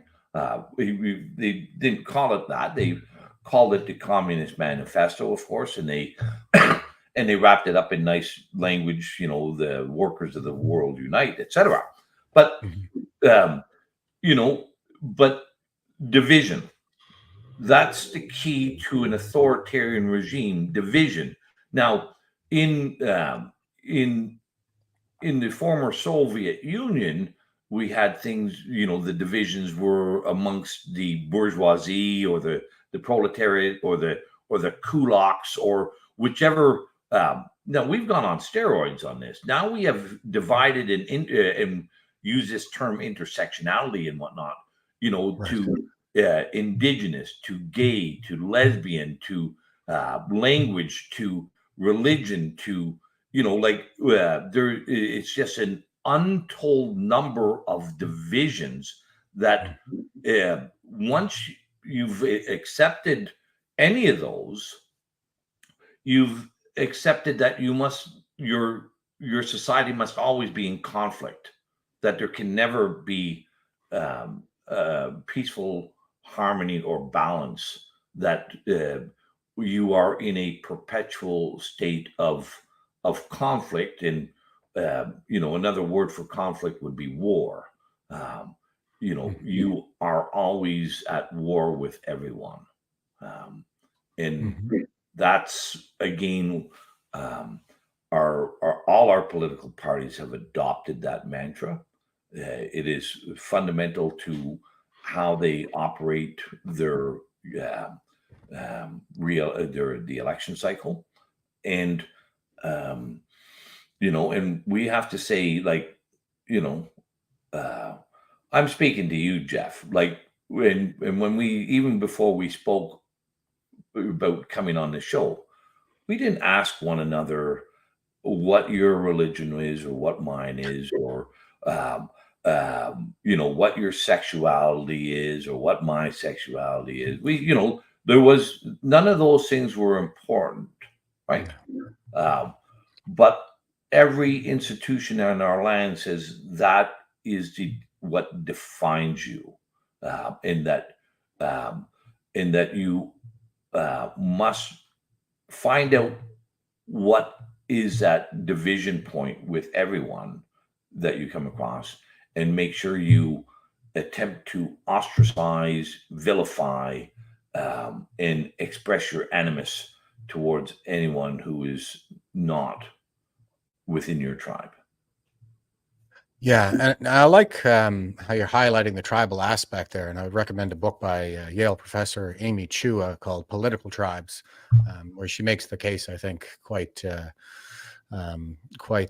well, that politics is at its core tribal, and they're really, like, this is something that we're supposed to be striving to overcome, the tribalism, and by and large we had in the West, and it seems we've reverted back to that, as you're pointing out.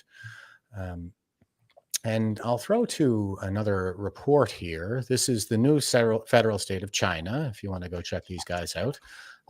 They say, we are the #1 enemy of the CCP, 500 million supporters, 300 million on social media.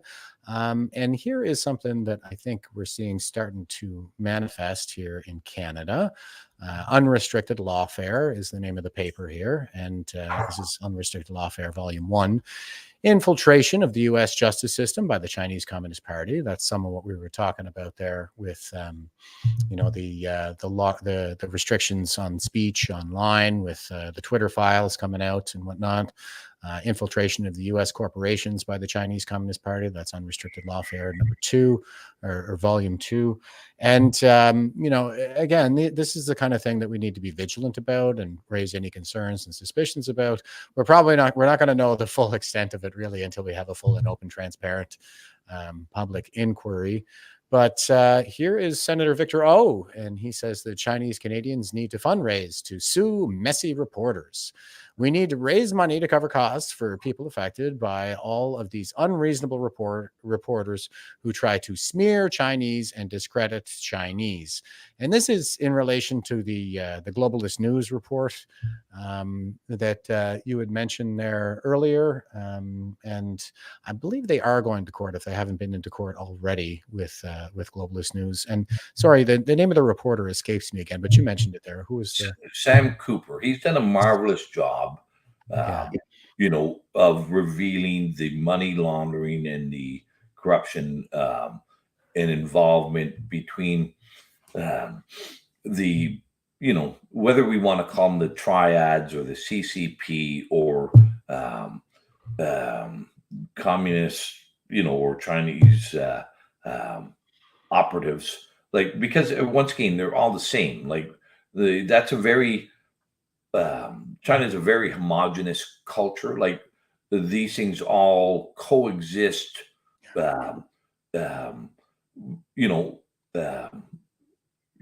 all have none of them are enemies to one another. They just all have their own particular turf that they operate in. And that's why, Right. like whether it be fentanyl or whether it be industrial sabotage, they all have their own particular turfs, but they all work together. And that's whether it's securing natural resource leases in our oil sands or forestry, or our casinos and money laundering and real estate. Like, state-owned enterprises, triads, and the Communist Chinese Party are all one and the same. Yeah, I find that I agree. The more I learn about this, and the more I understand, the more we can see that, like I say, the Chinese Communist Party is essentially the dominant gang in China, and everybody else just kind of toes the line, be it United Front or various other proxies, the corporations for that matter. This kind of lawfare, we can see even the Toronto Red Star is writing about this. Senator Victor O says Chinese Canadians need to fundraise to sue messy reporters. And this is Senator Victor O and Yan Pao Wu. I showed him there just a minute ago, calling us all racist, and we need to atone for our racist past. Here is Yan Pao Wu again, and he says, this is a good example of how laws that are already in place to deal with foreign interference. We should look at the criminal code to address allegations of spying, harassment, intimidation, rather than a hashtag foreign influence registry. And it's foreign influence registry. Like, it's not the Chinese influence registry, it's the foreign influence registry that people are calling for. And of course, concerns over the Chinese Communist Party's interference in our systems is the main driving factor in this. But this is something that other countries have had for a very long time, including the United States. So they're already. Sure. Let me add one element to that about the lawfare. Both Canada and the United States and most Western countries have adopted that doctrine as well. Like it's not. And again, we ought not to be surprised at this. When our own prime minister says he admires that system, let's not be surprised that he might want to replicate that system as well. Lawfare is underway with Donald Trump in the United States. Lawfare is underway with the January 6th in the United States. Lawfare is underway in Canada, in Coutts, Alberta. Lawfare is underway in Ottawa, right? The National Post just did a story on this this week, about how 6 of the 7, as far as the evidence that they have and that they publish, 6 of our 9 Supreme Court judges have been attending and donating to the Liberal Party of Canada, right? Attending fundraisers and donating to the Liberal Party of Canada, right? Um, the the Supreme Court is supposed to be our final check and balance um, on the authorities of government and the defender of our rights and freedoms, but they have all been, I don't think I would be wrong in saying that they have all been co-opted and compromised as well. Um, and you know that we can say, like, we've adopted the Chinese practice, but we adopted that on our own accord, right? Mhm. Everyone within our institutions have said, okay, this is the way for me to prosper, for me um, to rise up in the hierarchy, um, is to be engaged in dishonesty, um, and I'll buy my way to the top, Mhm.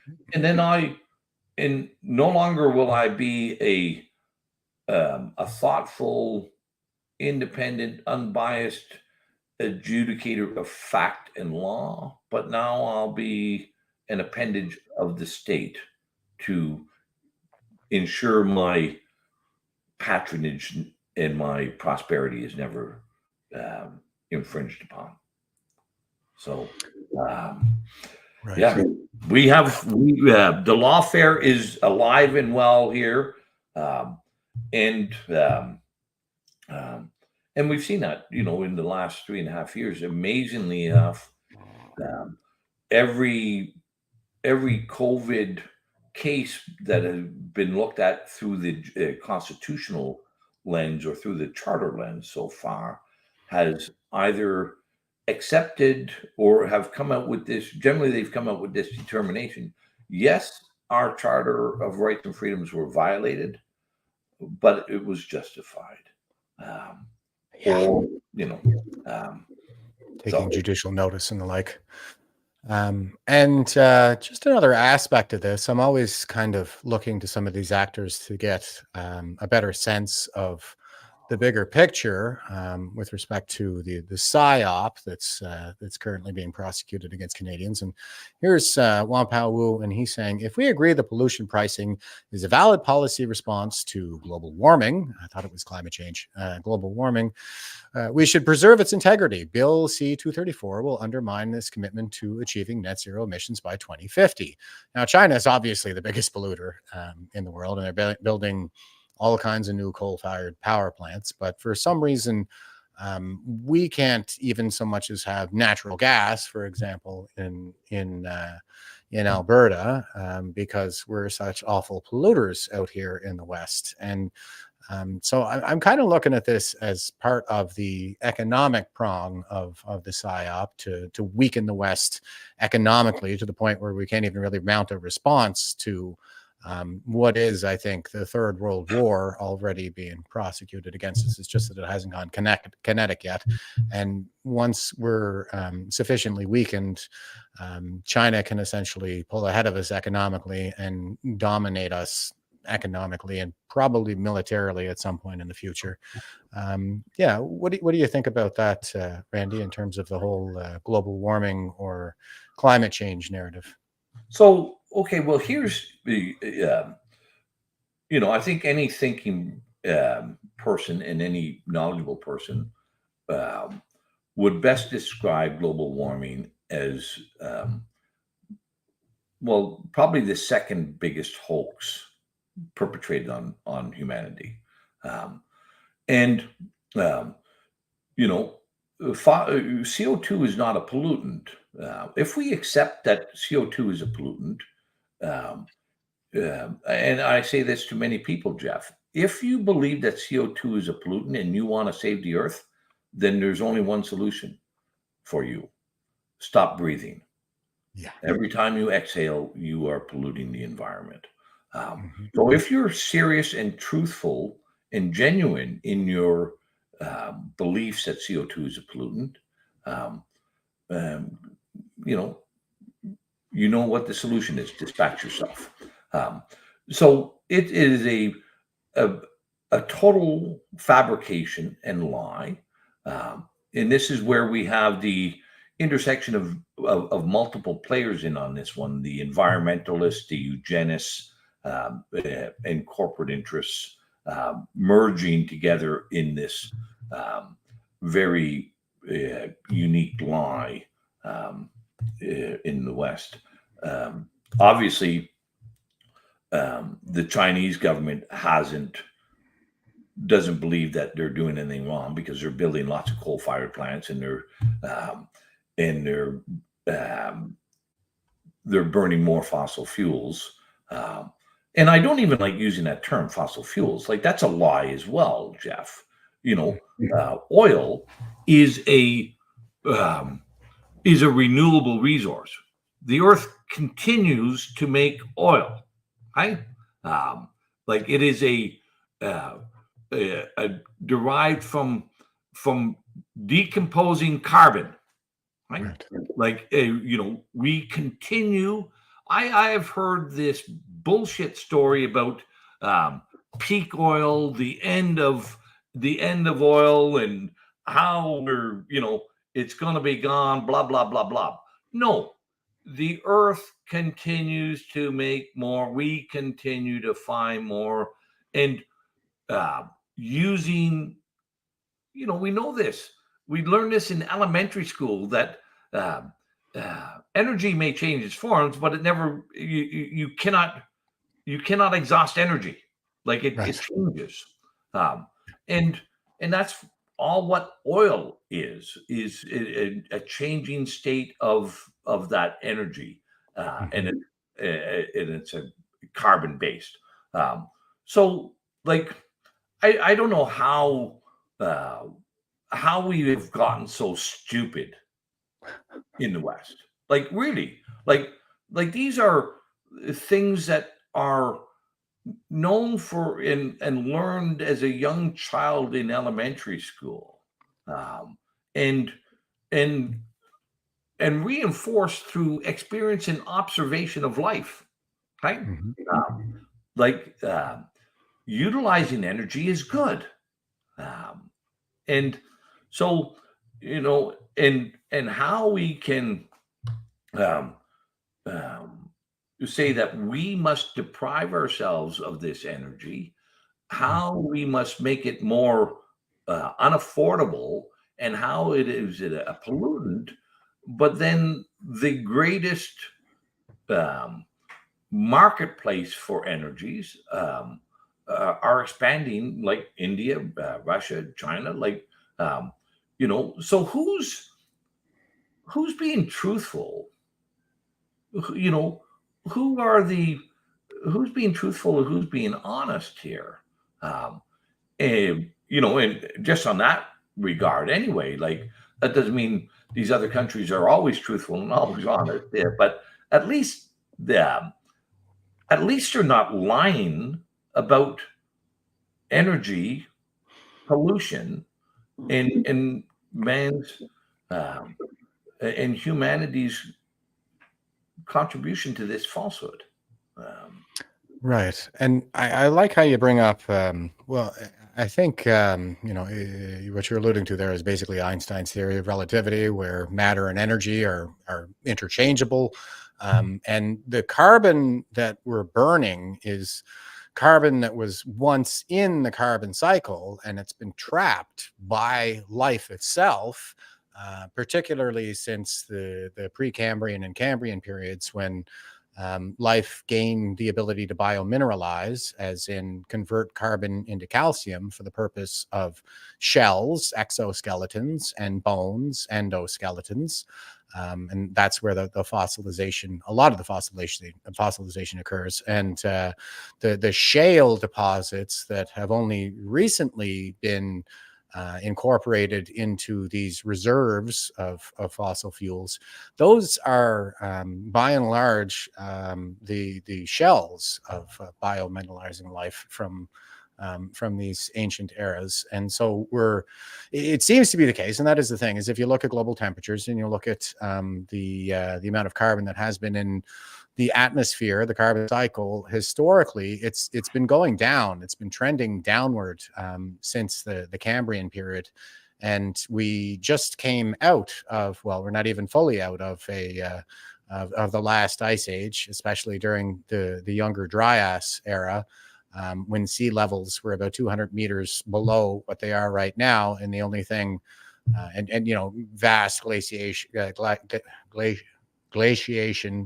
occurred, especially on the North American continent, until it was hit by a massive comet at the end of the Younger Dryas era, about 15,000 years ago, created the Hudson Bay and the Great Lakes and all the Finger Lakes and rivers of the United States.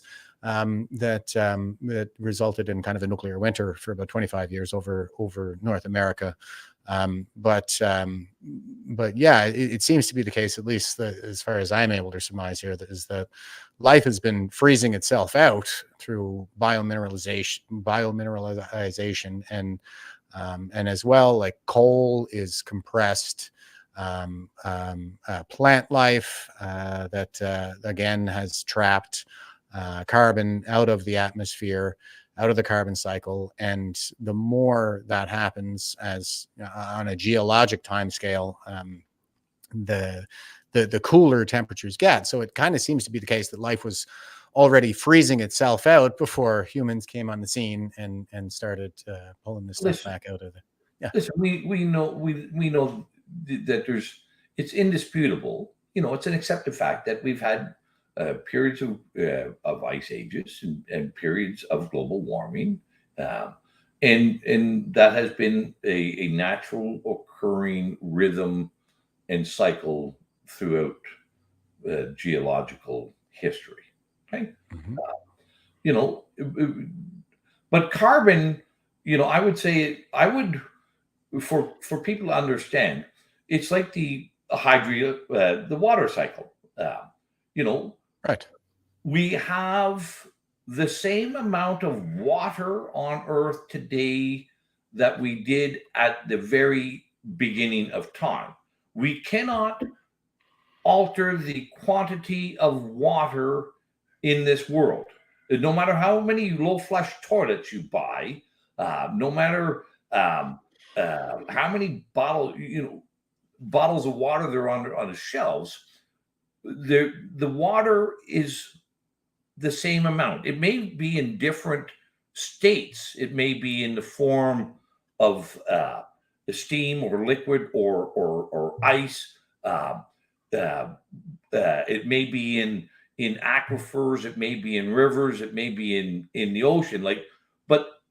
And some of it may be more accessible or less accessible. But we have never been able to alter how much water there is on the planet. And we cannot do that. And it's the same with carbon. It will be in different states, but it may be in the air, it may be in the ground in coal, it may be in the ground in oil, it may be in the trees in my backyard, it's still the same amount. It's just what state is it in at any given time. And so, this is all, I can only use the term bullshit it's all a fabrication. It's all a lie. And, when I was a young child, I'm a little bit older than you, Jeff, but, I have seen, when I was very young, I read the story of Chicken Little. Some people may know it as Henny Penny. And it was illustrative. It was an important story to understand human nature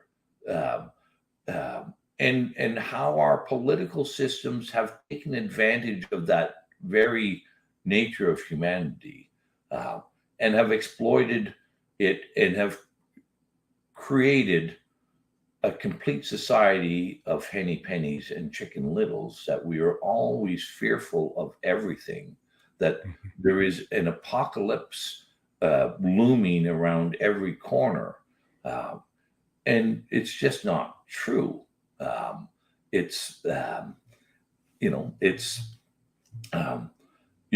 lived through the looming ice age. I've lived through the population bomb, the the hole in the ozone layer, the acid rain, the Y2K. I don't know how many different apocalyptic scenarios I've been exposed to. And the one thing that I can say about the common element to all of them is it's all bullshit.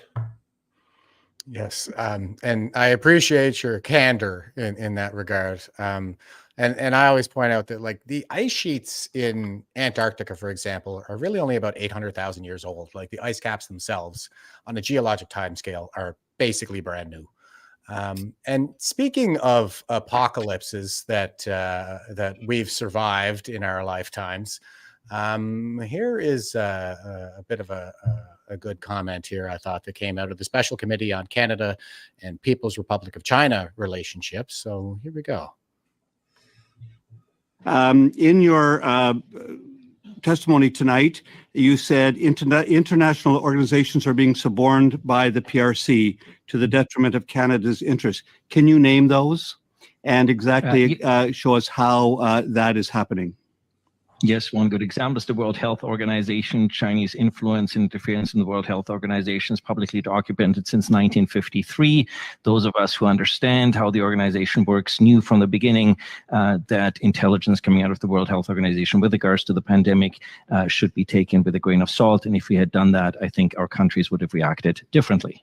And if you... Well, there you go. The apocalypse of COVID that we've now survived. Yeah, so and it does appear to be the case that, well, I mean, the World Health Organization was founded essentially by China and Russia back in the day. And here's probably a better clip to show just how deep in the tank Canadians really are for all of this. And this is an interview from a Taiwanese reporter, and she's questioning a Canadian citizen who works. It's a doctor who works with the WHO. Would the WHO consider Taiwan's membership?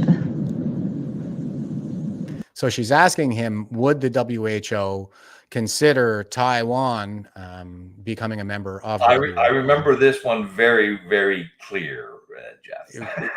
Quite eye-opening, I think. Yeah. But here we go.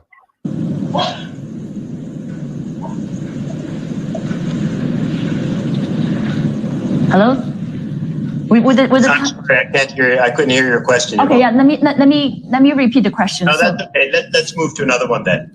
Right, because I'm actually curious on talking about Taiwan as well, on Taiwan's case.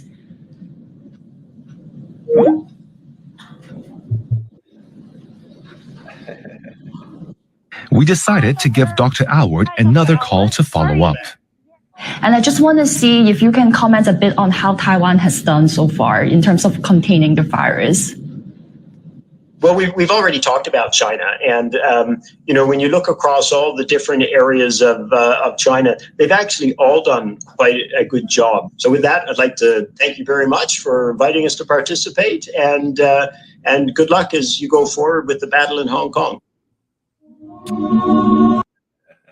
Battle in Hong Kong. So, yeah, what do you think, Randy, with respect to China's influence in the pandemic response? So there's a Canadian doctor, the Canadian representative to the World Health Organization, who, has clearly been co-opted. He is not going to put his plum position at risk for anything. Okay.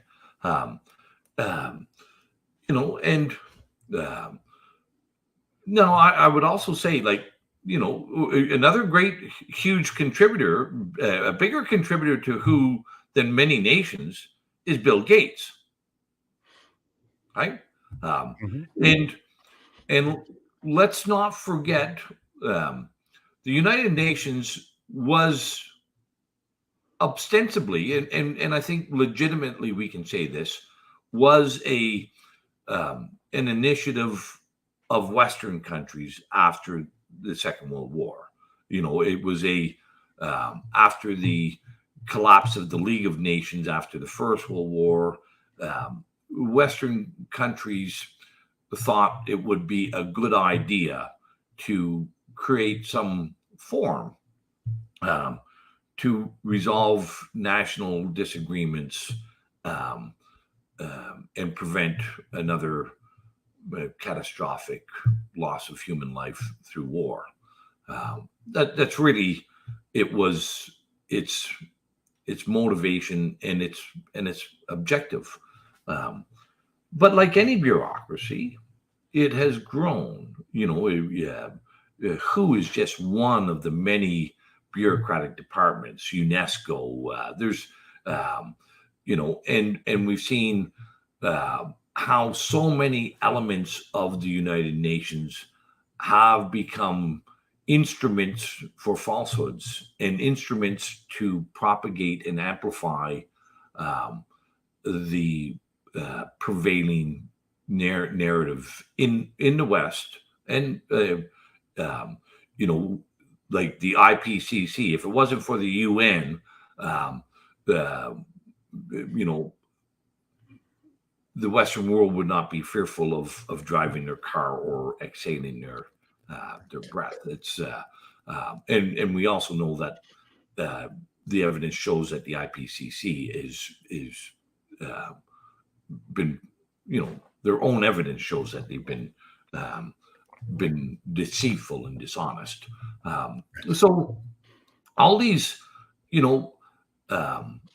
there's different players involved in the UN, and they have been propagating a unipolar, hegemonic view of the world. Right,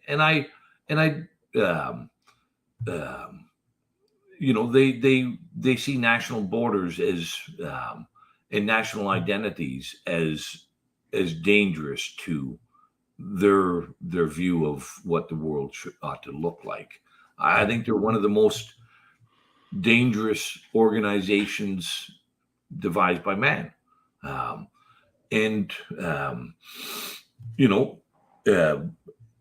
but like I said, there's many different interests within the UN, and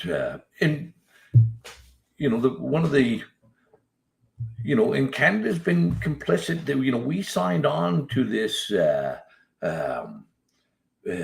Agenda 2030, to the Paris Accord, to the Rio de Janeiro. The first one, there's a 1976 document from the UN on human settlement and habitation, which we signed on, that decrees that the ownership of private property contributes to poverty. So, and that it ought to be put into collective hands. That was 1976, the Vancouver Declaration by the UN. And I was born, I don't know how old you are, but I never, and I was somewhat involved and a student and an observer of current events. I don't remember that one ever happening, but it happened. Our governments have been involved in this adoption of authoritarian policies and a path towards an authoritarian government for a long, long time, and of course there's many interests, including the Communist Chinese Party, who are more than willing to take advantage of that, to exploit it, to make money from it, and to encourage us to continue on that path. Yeah. And I think of the UN nowadays as basically, the world's dictators taking a vote and deciding how we in the West should run our lives. Well, can you imagine this Tedros being the head of WHO? This prancing, dancing transvestite with no medical degree, who has been convicted of criminal corruption and malfeasance, is the head of who? You know, like I remember it was a few years ago. I forget who it was, but it was somebody like I haven't got the right name, but it was like Idi Amin being the head of the UN Human Rights Commission. Like, okay, maybe we should see that something isn't quite right here, and the UN is being utilized for a purpose that it was never intended to be involved with. It was, you know, when all these countries created the United Nations, there was nobody said we are going to create one world government and do away with all national borders, all national identities, and that is the purpose of the UN. It would never have gotten off the ground. Right. I think the intention was really to encourage the rest of the world to become more like the West, freer and open and more democratic. But what we're seeing happen in the current era is that we're becoming more like them, more closed, more authoritarian, more Marxist. I mean, I'm glad that you point to the examples. Well, listen, when you dance with the devil, you're not going to become an angel. Right? That's a good way to put it. And that's what we've decided that we would do in the West. You know, in the early 70s, when we decided to dance with China, and we said to ourselves, we will create an angel out of the devil. Well, no. You know, whatever wings we may have had soon morphed into horns and a tail.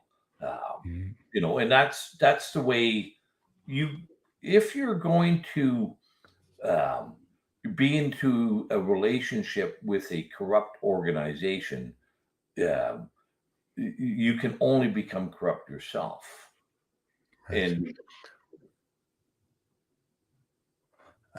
James is commenting that the Saudis were put in charge of women's rights. Yeah, they are on the status of women, whatever it is, the Committee on the Status of Women, and they have a legal marriage age of 10 in Saudi Arabia. So. But I think at least the Saudis still can define what a woman is, unlike ourselves. Yeah, that's a great point. They don't seem to have that problem anywhere in any of the authoritarian countries. And just to kind of round things out here, I thought I would give this document as something to whet our listeners' appetite as to how deep this rabbit hole goes. This is a paper that's published by Harvard University, the Center for European Studies, working paper series number 136, and the title is "China as quote unquote victim: The Opium War That Wasn't." And here is the abstract. It says the 1840 to 42 Anglo-Chinese War, the so-called Opium War, is almost universally believed to have been triggered by British imperial rapacity and determination to sell more and more opium into China. That belief is mistaken. The British went to war because of Chinese military threats to defenseless British civilians, including women and children, because China refused to negotiate on terms of diplomatic equality, and because China refused to open more ports than Canton to trade, not just with Britain, but with everybody. The belief about British guilt came later as part of China's long catalog of alleged Western, quote unquote, exploitation and aggression.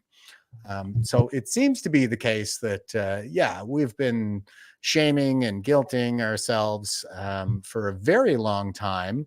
I'm going to have to take a break for 1 minute, but I'll be right back. Okay.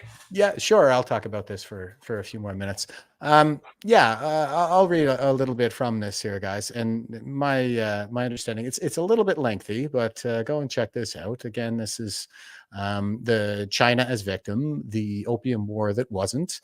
Here, I'll just read a few paragraphs while Randy's on his break. And he says, it says, China's rise in recent years has attracted intense international attention. There are many reasons. One is the ancient idea that because China has a very large population, huge territory, a fascinating record in art and literature, and a long history of East Asian dominance, it is necessarily destined to be a great modern global power. In addition, there is China's large and growing importance on international trade and finance. There is the evident energy and dynamism of China's people, but together with these comes a widespread conviction that China has been unfairly oppressed and exploited by the West in ways that merit redress. The origins of the notion go back to the 19th century and the long decline and collapse of the last imperial dynasty, the Qing. A major item in the indictment of Britain's behavior before, during, and after the 1840 to 42 Anglo-Chinese conflict, the quote-unquote Opium War. It's a brilliantly snappy name that sneakily prejudices the issue in very simple form. While China had done Britain no harm, the British gratuitously invaded China. Britain wanted to expand its imperial power and sell more goods, especially the opium, whose import the Chinese tried to ban, while the British sold or smuggled in any way. In other words, it was the case of commercial and imperialist British greed trying to force opium on the Chinese. This world is wrong. The British decision to go to war had quite different causes. First, opium in China was a normal item of use and trade for centuries before the 1840 war. Not until the later 1790s did the Chinese court start to worry about its growing and intensive use. In the 1820s, it began seriously to prohibit opium imports though the bans entirely failed to stop Chinese people from growing or buying it in increasing quantities. Still less did it stop Chinese citizens, merchants, gangs, and hordes of officials from ignoring the prohibitions and smuggling it into the country. Even senior officials in charge of coastal protection grew very rich indeed from smuggling or smugglers' kickbacks. In the later 1830s, the emperor's most senior advisors debated whether it would be better to enforce the opium prohibitions or to legalize, regulate, and tax the trade. Not until 1838 to 39 did the emperor finally opt for enforcement and send the Admirable Commissioner Lin to Canton to see it. So the summary here, the 5,000-foot view on this paper, is that essentially what happened was, well, first of all, poppies grow all over the Eurasian continent, all the way from France to China. They grow there naturally, so you couldn't stop people in China from consuming opium if you tried, and they're quite famous for their opium dens going back to time immemorial. And what happened in the case of the British conflict with China was, well, the British were importing the opium from India. Essentially, they were acting as an interlocutor between India and China because China had a tendency to dominate India, and so the British were acting as their interlocutor. And what the Chinese, what a single magistrate in China, a single bureaucrat, not the emperor, was doing was he was forcing the British to remain on board their ships instead of allowing them to dock in Canton, they had interned a number of British citizens, including Christian missionaries who had nothing to do with trade whatsoever. And they were very oppressive and combative with the British Empire, to the point that, well, once they interned their citizens and they seized an enormous cache of goods that included, I think it's about 200 metric tons of opium. But it was part of a much broader cache. They could have negotiated with the British and they could have returned their goods and released their citizens, but they weren't doing that. And the British had tried to appeal to the emperor, but the emperor said, no, you're not an equal power, you're a subordinate power, and you can deal with that magistrate. And so, the British Parliament had a debate. There was no mention of opium anywhere in the transcripts from the Parliament. There was no mention of opium anywhere in the declaration for war. The British Navy drove all the way up the arsehole of China to Beijing and made the emperor sign a treaty And there's no mention of opium anywhere in the treaty. The treaty was focused on treating Britain as an equal power. Now, they probably could have conquered China at that moment right there and colonized it if they wanted to, but they just wanted to be equal partners with them. And it was from that treaty that we ended up with the British mandate in Hong Kong. Hong Kong was a largely, unpopulated island in China, and it was initially established to allow the British to dock their ships, which is something that magistrate was not allowing them to do. So they established a port in China and a British embassy in China in Hong Kong itself, and that's how Hong Kong ended up under British mandate to begin with. It was the intent of the treaties and the intent of the mandate was to protect British citizens who were traveling to China in an effort to engage in good faith commerce, diplomacy, and Christian missionaryism. So this narrative that we've been sold about the British introducing opium to China by force is terribly specious and probably part of a psyop that's been going on since the late 19th century. So go ahead, Randy. Yeah, there's a whole bunch of things, where the actual facts lie are sometimes difficult to discern even with time. But, we can say, the British Empire became an empire because of its preeminence and predominance in world trade. There's to them, their trade was key to their prosperity, and it allowed Britannia to rule the waves for a good long time. And whether you look at the East India Company in India, whether you look at the sugar trade out of the West Indies, whether it's tea, sugar, opium, furs from Canada, like that is, you can probably, if you're going to use one word to describe the British Empire, world trade was at its heart. And they did a lot of good things, and some things they didn't do so well as well to facilitate. So, but, there is always a market for a vice, right? And whether it's opium or whether it's Canadians who smuggle rum to the U.S. during Prohibition as well, or my family's from Newfoundland. There was no shortage of rum smugglers on the east coast of Canada. My grandfather was one. Yeah. So and we're seeing that now today with fentanyl from China, and anything that is unlawful is profitable, generally speaking. And there is a Western culture generally for a long time was predicated on the belief that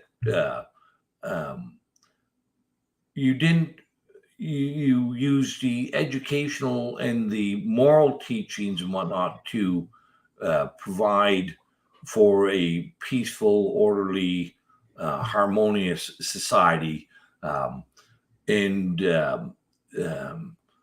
you didn't need to use a legislative mechanism to achieve that end. We've become far more reliant on the legislative mechanism than the educational or moral mechanisms in my lifetime. But there's, we're seeing.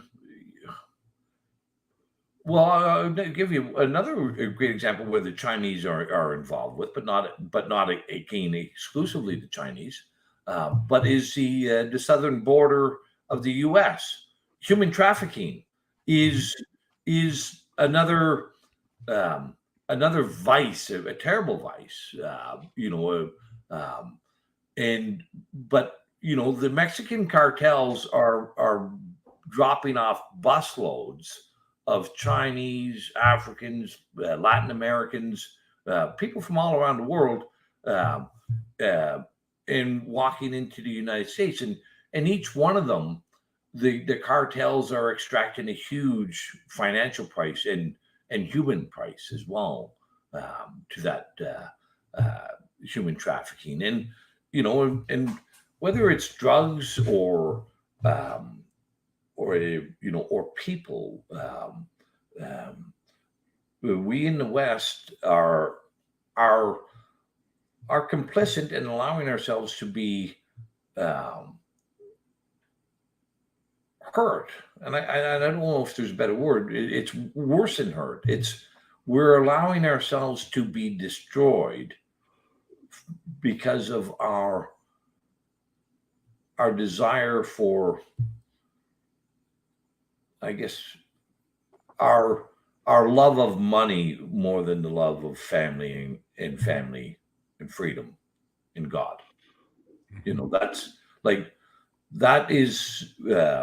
That's why the border isn't closed. There's money to be made. That's why fentanyl hasn't stopped, because there's money to be made. That's why COVID wasn't dealt with because of money. And I would say that's why why the West and NATO is in a war in Ukraine is over money. The West has got worships money more than we worship faith, freedom, and families. Principles, I think, is what we got to get back to. We got to get back to our basic principles here in the West, and we seem to have abandoned that in recent years in favor of profitability.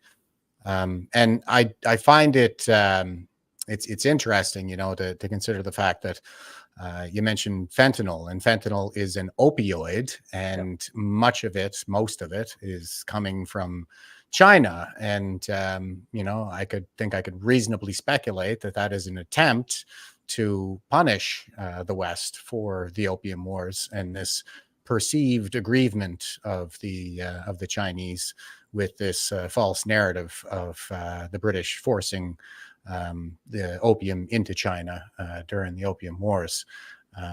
So that's what I'm saying. Well, it's an exploitation. It's an exploitation of others for your own benefit. And there may be truth to what you've said, Jeff, but I think at the end of the day, it comes down to they're doing it because they can make money. Yeah. That's powerful incentive. And we aren't really look at what we're doing here. We're creating safe injection sites. We are encouraging people who are addicted to use more. We're encouraging people to use drugs. We have why? Well, there's money. There's money to be made in that.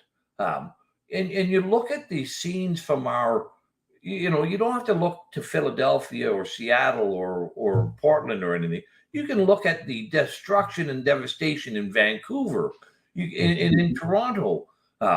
Hell, there's a little city not far from me, Brockville, a town of 20,000 people that have had a homeless tent city there full of drug addicted, alcoholic, homeless people for 4 years now. This is expanding throughout. This is not just something that is confined to one or two of our largest metropolitan areas, we are doing things that are being very destructive to our society.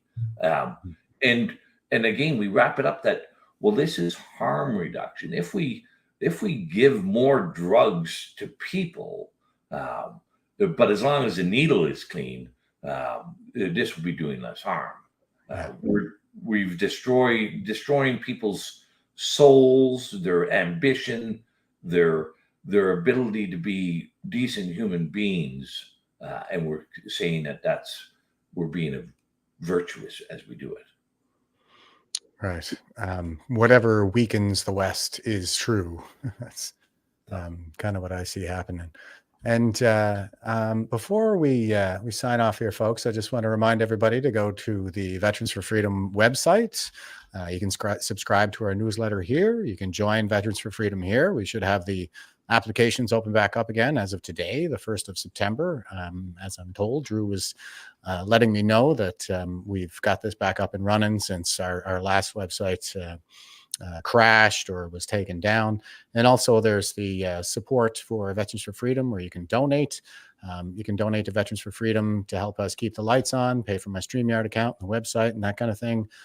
Here, this is our operational costs. And of course, we're established not-for-profit organization. So all of our financial records are transparent. And we also have the V4F support fund here. You can click on the support fund button. This is to help Canadians who are suffering under the tyranny through which we are now living. And our previous donations went to people like Sheila Annette Lewis, who was denied an organ transplant due to her vaccine status and tragically died only recently. And also there was the family of Garnett Harper, who also died because of his vaccine status, and he was not allowed on the organ transplantation list. He needed a kidney transplant. He left behind a widow and 4 kids. So you can sign up to donate to this fund, and everybody who donates gets a chance to vote on who is the recipient of these funds in any given month. So it's a really great cause that we're really proud of around here. You can, if you don't want to use your credit card, these are for credit card signups. And if you don't want to use your credit card, you can set up your auto deposit through e-transfer to go to fund@veteransforfreedom.ca. That's fund@veterans4 freedom.ca.